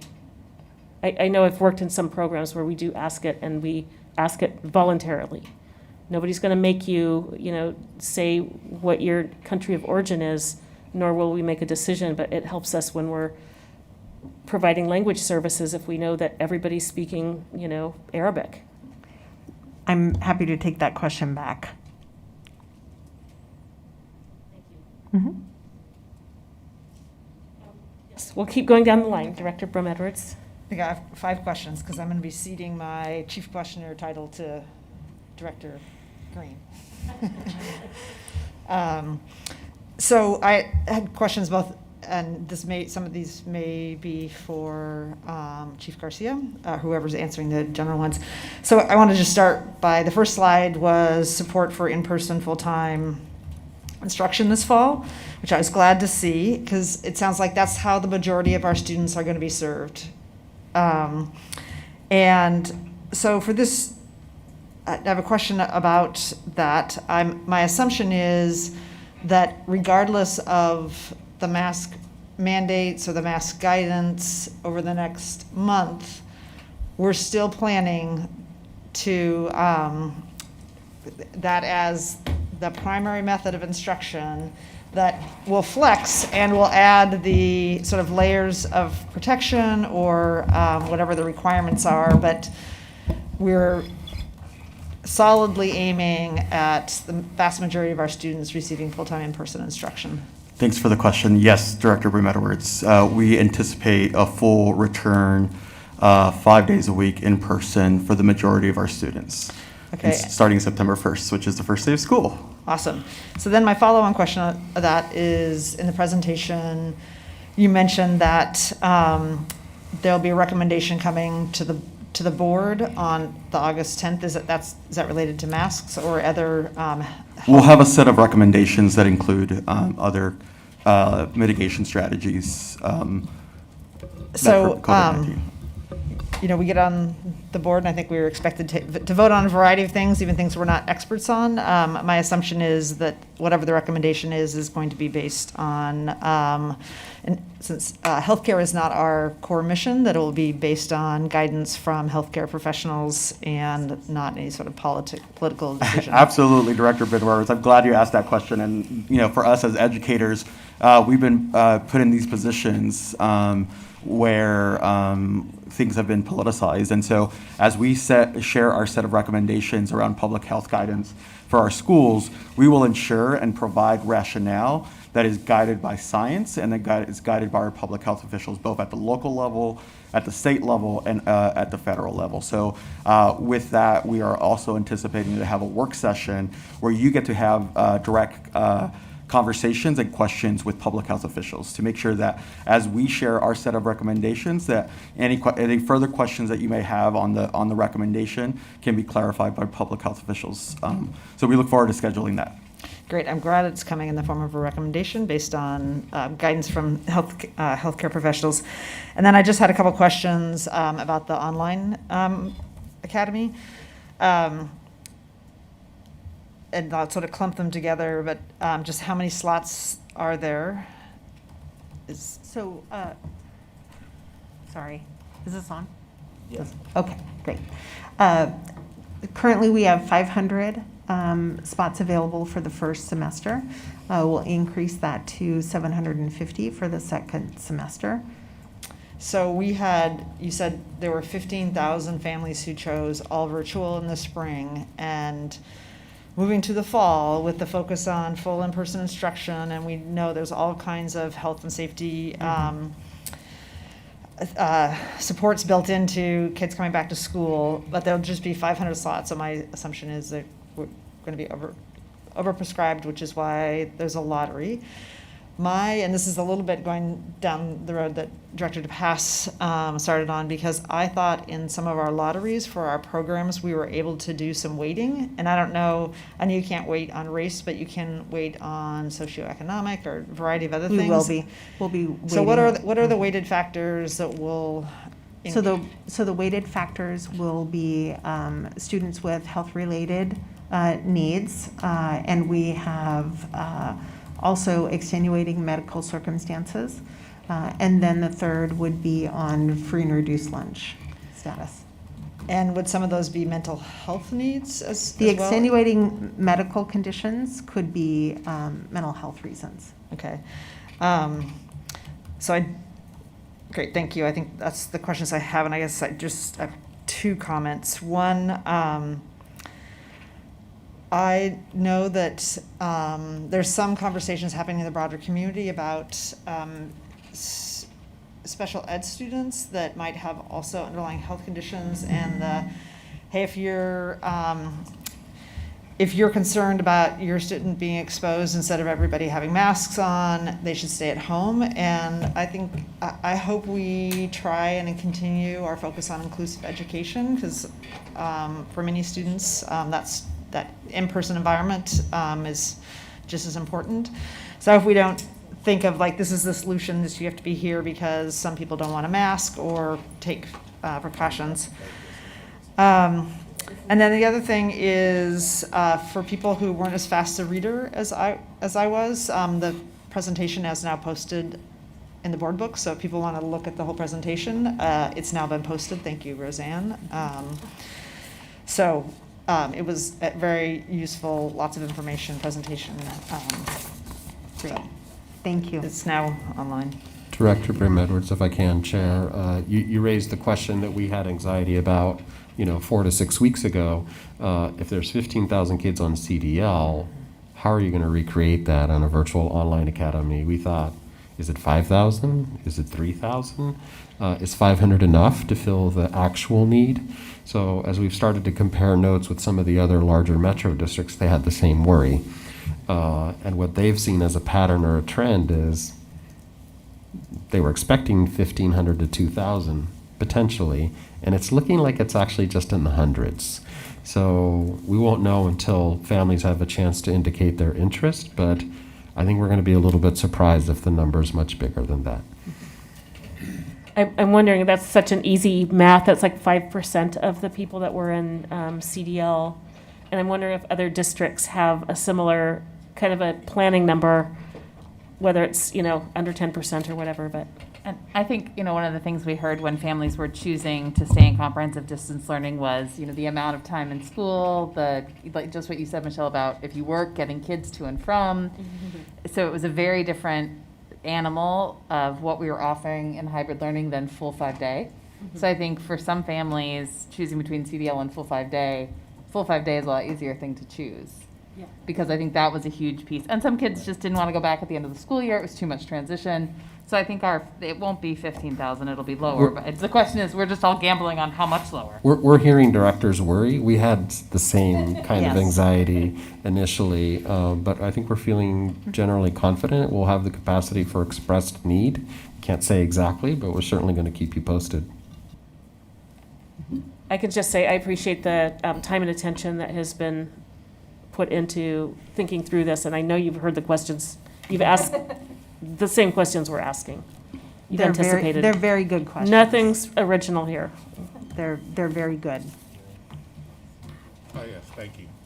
Yeah, Director Hollins? Yes, thank you, Madam Chair. I just have a couple questions.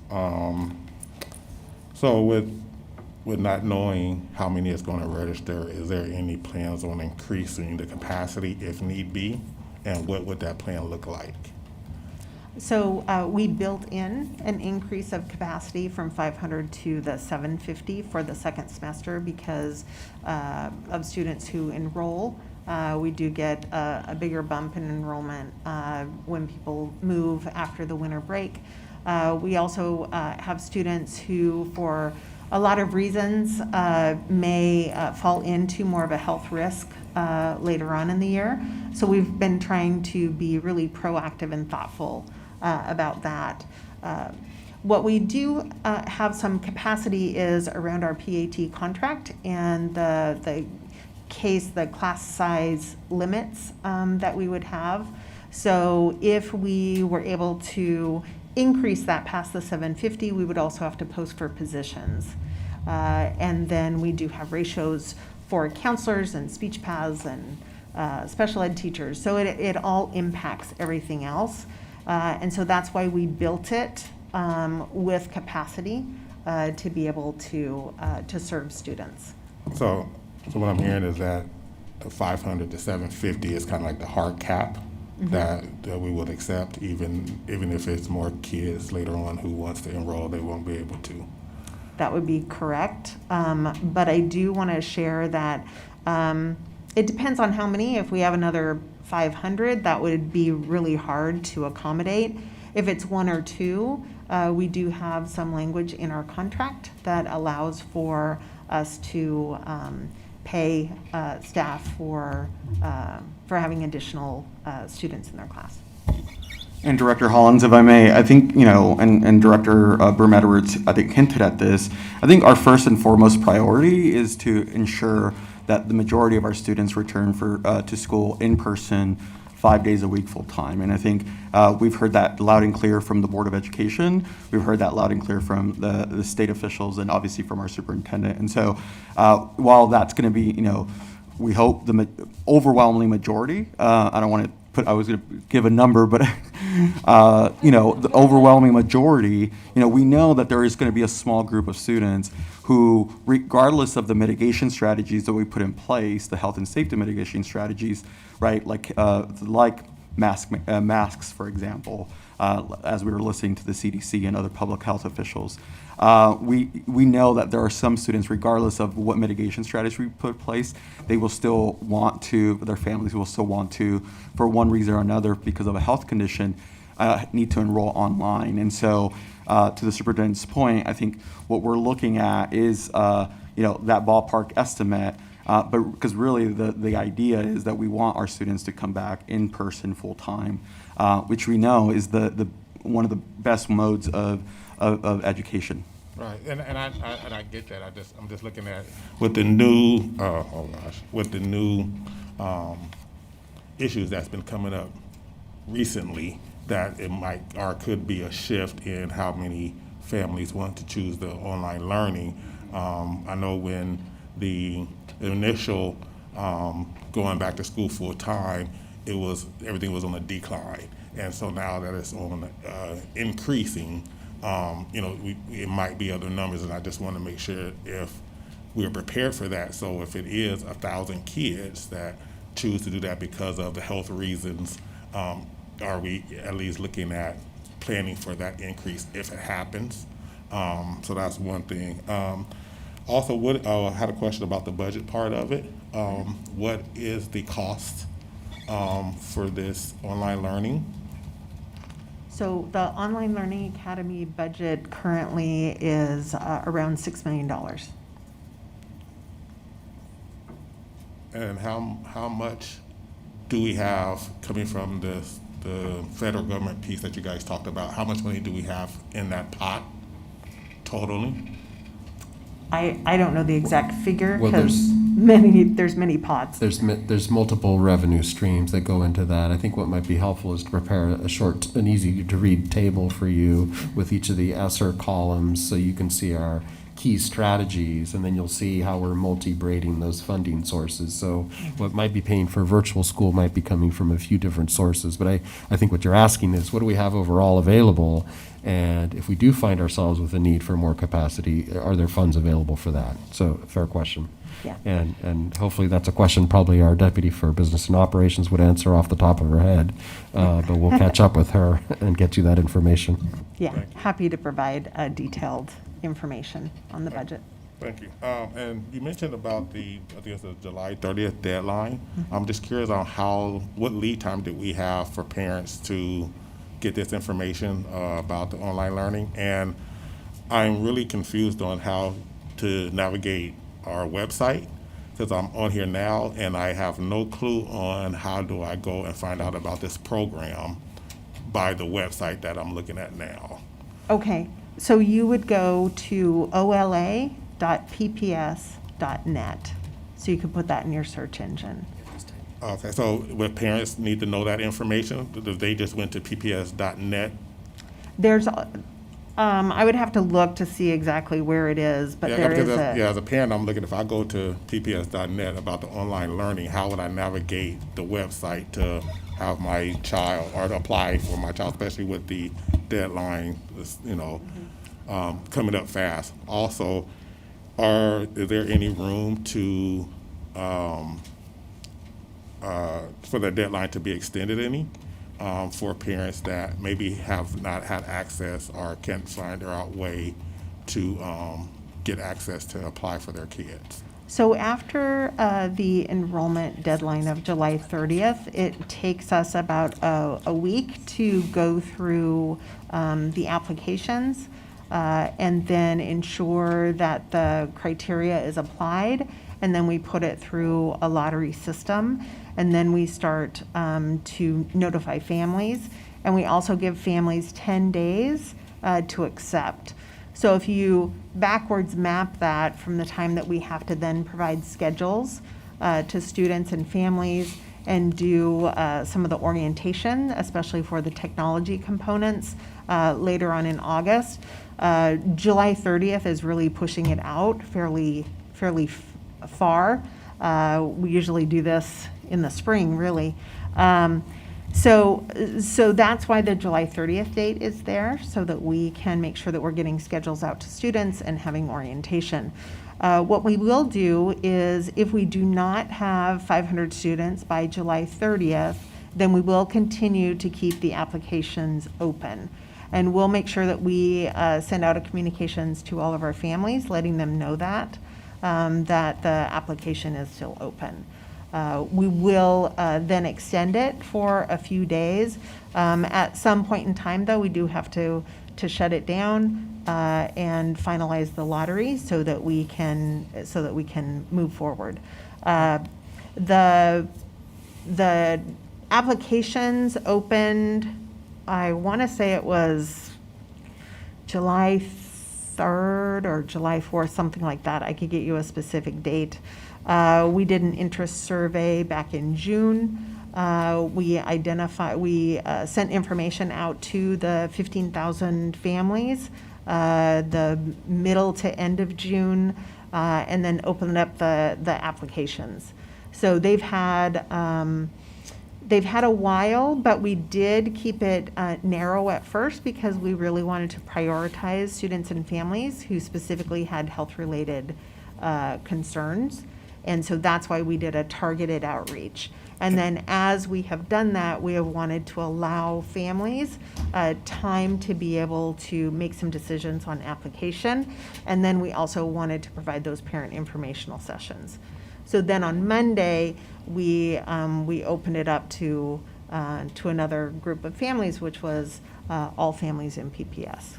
So you mentioned you narrowed the search at the beginning. At the beginning, we narrowed it because of just what we talked about before. We just didn't know how big it was going to be with 15,000 students. We really wanted to ensure. No, I'm sorry. My question is, what did you base those criteria on for that narrowing? So the criteria, so how we did that is we focused on students who had participated in comprehensive distance learning all year last year. So those were families who were already making a decision to keep their kids home. Okay. And so we wanted to identify those families first. Okay. We talked about meals and the kids getting meals. Is there something, and I'm just asking because I don't know, about transportation, for kids who don't have access to transportation to go pick up meals? We would not be doing that at this time, but what we have done in the past is we have set up some similar ways in which families could pick up meals, either through a drive-through, if they were concerned about coming into the classroom or into the school building. We've also had deliveries sent out on transportation routes. So we haven't finalized all of the ways in which we will make sure that students and families get access to meals. But I can assure you that we will do everything that we can to make sure that kids are fed. Right. Couple more. What is the staff numbers are we looking at for this program? So currently, our FTE is about 48 staff. That includes the principal and the administrative, the support staff for the learning management system that we have to do, technology, family engagement. So that includes everybody, including teachers, paraeducators for special ed, school psych, speech paths, special ed teachers. So all the things that you need to support kids. Awesome. Thank you so much. Sure. I can see that Student Representative Weinberg has questions. I also want to make sure that we hear from Director Scott and Director Constam. I'm also watching the clock, so I appreciate everybody's comments. It's going to make our work stronger, but if we could just be mindful of the time. Yeah, so my first question is about, you said 500 students. How many students is that per grade about, or are we doing it by grade at all? So we're basing it on our PAT, our Portland Association of Teachers contract. So it's basically it's one class per grade. So that's how we're starting it. Okay, and then you said we're doing the 4x4 schedule for that. So if you said semester 2 we're increasing enrollment, since we're not doing that for the rest of schools, we're going back to 8 periods all year, how will we move in between those schedules, I guess?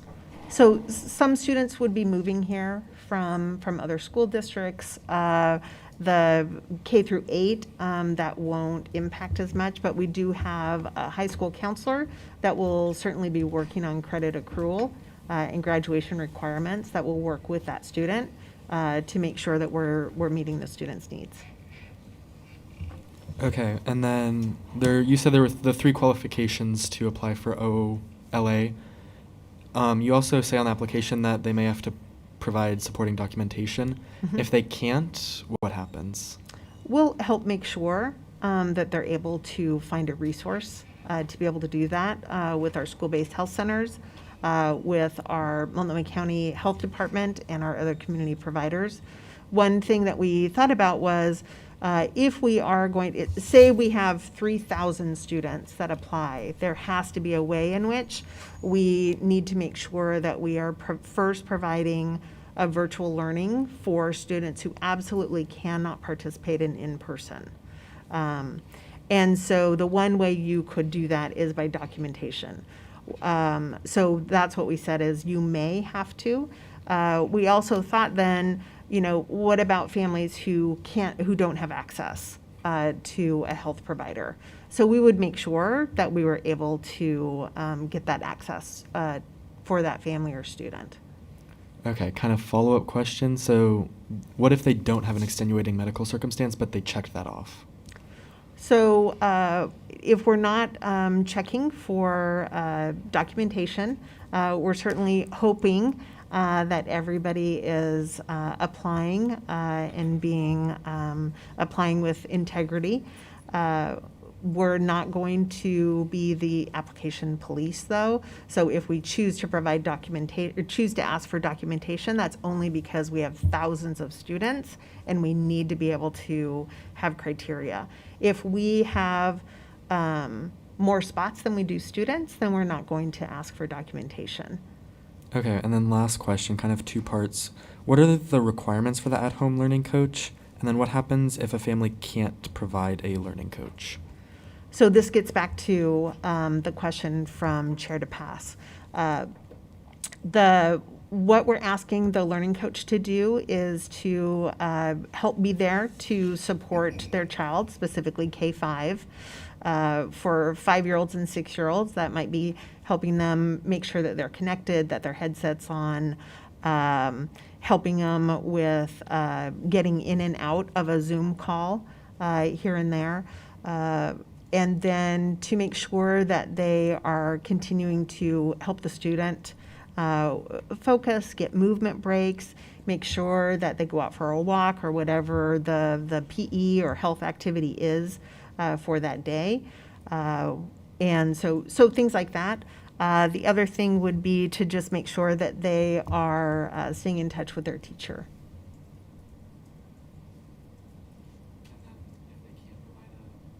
If they can't provide an at-home learning coach, what happens? So for 6 through 12, it's recommended because our 6 through 12, 12th grade students can stay home by themselves. Students grades K through 5 can't. So there has to be some adult there if they are staying home. So what we're going to do is we will partner with that adult, wherever that adult is or whoever that adult is in that home environment.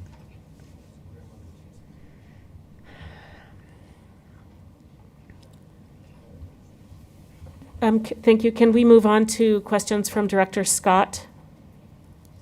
Yeah, thanks. No, I've appreciated the conversation. I don't actually have any additional questions. Thanks. Nor Director do I. Constam, did you have some questions? No, it's all been covered. Thank you. Okay, I think that was a lot of questions. Really appreciate your participation. And I guess we're going to move on. We have. Right. Thank you. Thank you. Thank you. Thank you both. So, protecting PPS students, staff, and communities in Oregon Department of Transportation's I-5 Rose Quarter project. Director Brim Edwards, would you like to introduce this next item? Thank you, Chair DePass. So the resolution before us, before the board tonight, is the third or fourth one relating to Harriet Tubman Middle School and the proposed I-5 Rose Quarter Expansion and Improvement Project. There's a lot of history that's recited in the resolution of what the board has done to date. But just a big framing comment is that the original I-5 project basically cut up Albina, the street grids, and the neighborhood, and put the freeway essentially in Harriet Tubman Middle School's backyard. The result of that placement has meant that the air quality outside of the school is of very poor quality, and in 2018,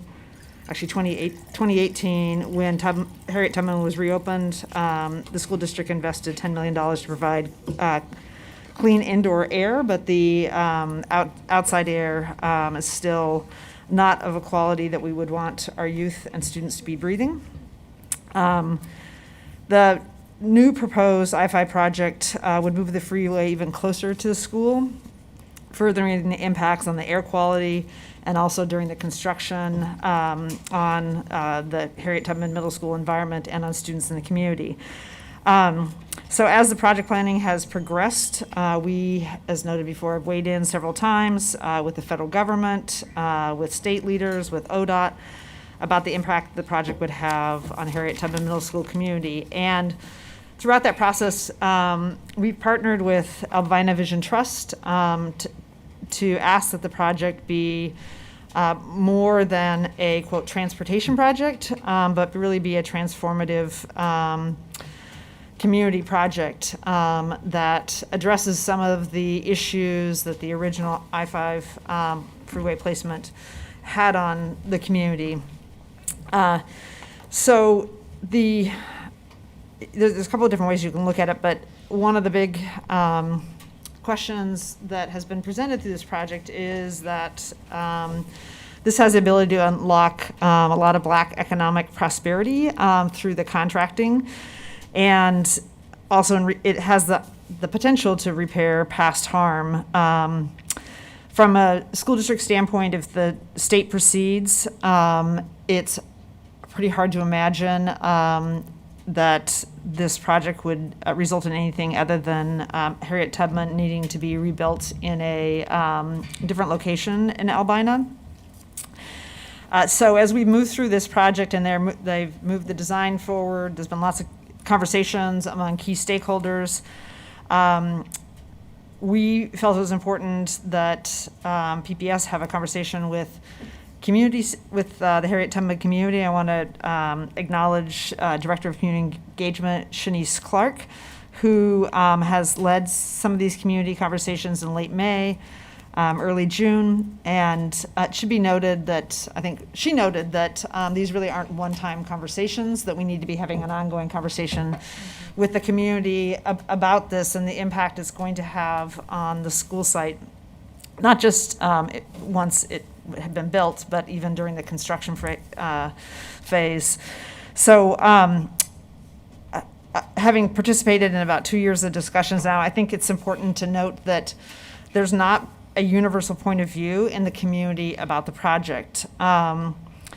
And it's been somewhat disheartening because at times the project seemed to present choices like you were for Black economic empowerment, or you were for rebuilding Albina, or in support of clean air and healthy environments at Harriet Tubman Middle School, but you couldn't be for more than one of those things. And it really was like a zero-sum game has been the discussion, or how it's been presented in some ways. And I want to appreciate that Governor Brown realized that this was not a project that ODOT in itself could make into a transformative community project, but that it needed to be elevated above ODOT. I mean, even ODOT, that's the Oregon Department of Transportation, also recognized that. And how do we get at this win-win-win that's not pitting things that we all value against each other, like you just get to pick one of those, but you don't get the other.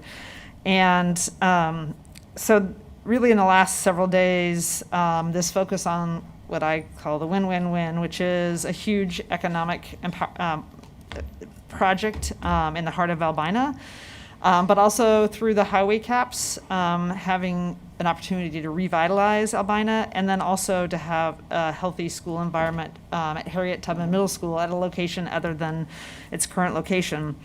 I will say last Friday, Albina Vision Trust and other partners at the table are coming together in a sort of a common point of view that how you would get economic empowerment and a rebuilt Albina, which is great for us. One of the remaining pieces is that we know what this will do to Harriet Tubman Middle School, and so while we've been open with the community about the impacts, that there's be a need for a to rebuild, we consider that an obligation of the state and the federal government, since they were the ones who put the freeway through at the first point in time and did sort of the original harm, but also the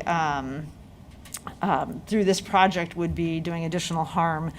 So we have a cost estimate on what that would cost. It's about $84 million, and that's without the site. And so this resolution tonight essentially lays out what we believe should happen to move forward, what's the right thing to do for our school community. And so there's 4 resolves in the resolution, but essentially ends with Portland Public Schools leadership demanding that if the state moves ahead with the project, that it commits to create a transformative infrastructure project for historic Albina and to secure the funds to rebuild Harriet Tubman Middle School in a safe, healthy location in historic Albina. Which is, a really strong statement, but it's pretty clear because there's been suggestions we use our bond money or something else, and really this is putting accountability with the group that has caused this issue for Harriet Tubman. So that's the resolution before us, and I will say that I think we have a lot of partners who want to join us in helping make this happen. Albina Vision Trust, the minority contractors, a lot of elected leaders in the region, the Coalition for Black Men. And so we'll have partners, but we're going to need to put pressure. Just because we pass a resolution doesn't mean they're going to come up with $84 million. So this is really the first step in a broader conversation, not just with the state leadership, but also with our federal delegation. So it's a big infrastructure project legislation moving forward at the federal level. So these are all ways in which we can have that conversation and have a unified voice about what we think is important for the students at Harriet Tubman and families at Harriet Tubman Middle School. So that's the resolution that's before us tonight. Thank you so much for bringing that work forward. I know it's been a couple years, several years ongoing. I appreciate you brought up the fact that the Black community is not monolithic. There are multiple players and multiple perspectives. But I'm really happy to hear that it looks like we're leaning in the right direction. On that note, do we have a motion? Do I have a motion, a second, to adopt Resolution 6354, protecting PPS students, staff, and communities in Oregon Department of Transportation's I-5 Rose Quarter project? I'd like to make a motion. Second. Director Green moves. Director Hollins seconds the motion or the resolution to adopt Resolution 6354. All those, Ms. Bradshaw, is there any public comment on this? No. Is there any board discussion on this? I just want to say, especially to Julia, but also I know Director Bailey, former Director Bailey was on I-5, and I remember when we met with ODOT a couple of months ago, and that very vigorous conversation with them. I so appreciate the leadership in this transformative moment to say it doesn't have to be us versus them or this part of the community succeeds, but really saying what is the wrong that has been done historically to this community, and how can PPS as this sort of, we're not the state, we're not ODOT, we're not the federal government, we are unique stakeholders and we have a unique voice. And so with your leadership, and I know many other voices, Director Brim Edwards, to come to this place where we're saying to ODOT, it is unacceptable. It is unacceptable for our students to be treated this way, and we are demanding that you do the right thing. And not just for the school, but for the entire Albina community, I think is remarkable and amazing, and is exactly the kind of direction that we as leaders in PPS are striving for. So thank you for your work on all of this. Any further comment? Yeah, this is Questions? Director Constam. Sorry, Andrew, were you going to say something? I was just going to say I'm glad to see this coming before us. I formally called on the board to take this action 4 months ago and to make this strong statement to ODOT. So, there have been a series of delays along the way in terms of our engagement with this issue. But we're here now, and better late than never. And it's the right thing to do for our students. And I just want to continue to keep the focus as we engage in these community-wide conversations on our students and on our advocacy for them and what they need and what they deserve. And we have a very specific and important interest in this community conversation, but it really needs to be centered squarely on our students. So I'm glad that we are drawing a line in the sand about what we expect and what our students deserve. Thank you, Director Constam. Director Scott, you look like you may have a comment or a question?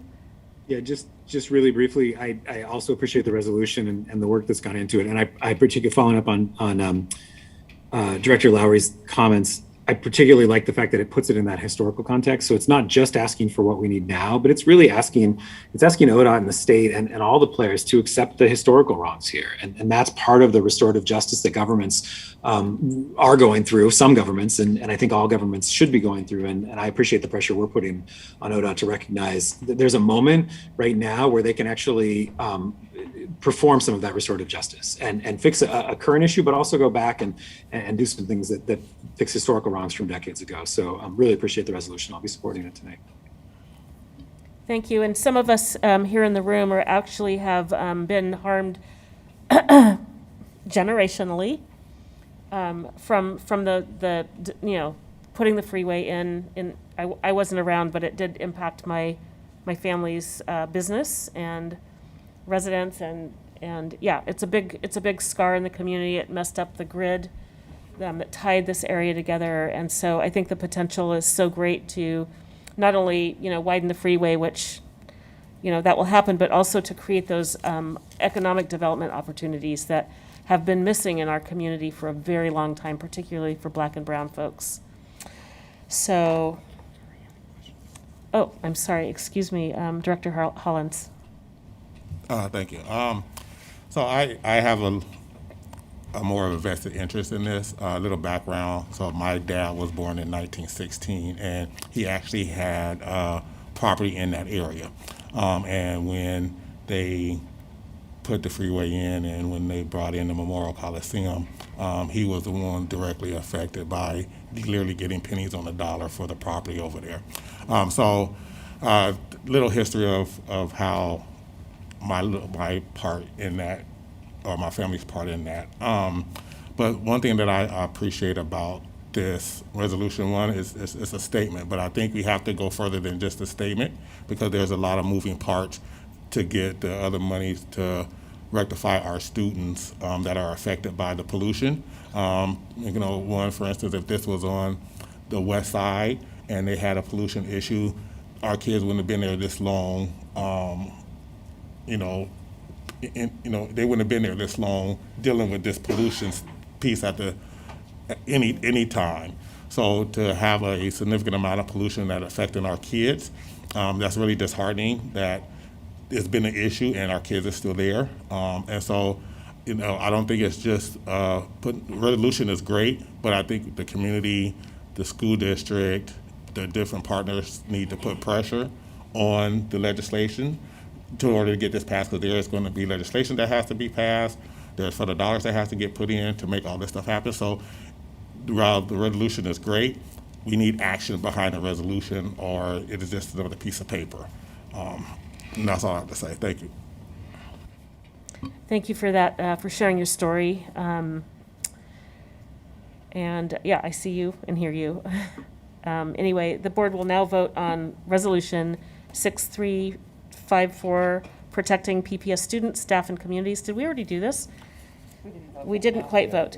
So protecting PPS students, staff, and communities in Oregon Department of Transportation's I-5 Rose Quarter project. All in favor, please indicate by saying yes. Yes. Yes. Yes? Yes.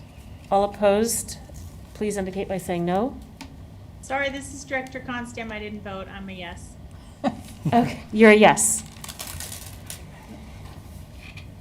All opposed, please indicate by saying no. And any abstentions?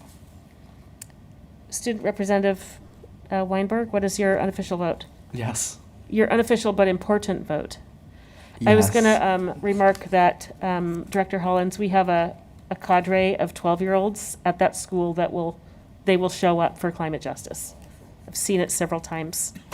Okay, Resolution 6354 is approved by a vote of 7-0 with Student Representative Weinberg again Voting yes. voting yes. Thank you. That was fantastic. Oops, that was fantastic. We don't have any business that was pulled from the agenda. And is there any other business before we adjourn tonight? On time, I might say. I just had a quick question. Is that okay? Yes, please. Okay. So for the next, as we head into the fall, or get ready for our back-to-school planning, certainly with what's happening in the external environment, just the changing health guidance, I'm assuming that like every board meeting will have some sort of update, and there'll be as information comes out. I know there's this feeling of anxiety of we don't know what's happening. So at least from the board's perspective, from my perspective, I'll speak from, it would be great to continue to get those as we roll along towards the start of school. And I think also like the big question is like where are our kids, how are we going to approach where the kids start the school year or in the summer academically so that we're ready to go. I would just appreciate that as we sort of head into the next 2 months, if that's contemplated. We can make sure that we get a brief update at every at every meeting or every other meeting. Yeah, so we have two more before the start of school? We do have 2 more before the start of the school year. Is that something we can? Well, it's always been our custom to make sure directors are apprised of how we're getting ready to open any school year. This one's a little more unique because, there's a much anticipated full 5-day reopening to attend to, and a lot of other moving parts. Staff, like directors, up through today, we're continuing to digest all of the updates and the shifts and guidance and trying to keep up with all of them. So it's a good thing that by us staying conservative and not making any rash decisions has been sort of the right approach. We also don't want it to be too close to the first day of school because we want families to plan accordingly. But we're seeing no reason why they shouldn't be ready to have their students attending our schools on the first day of school as they would on any other year. We just have to make sure the community is confident that we're putting in place all those health and safety protocols.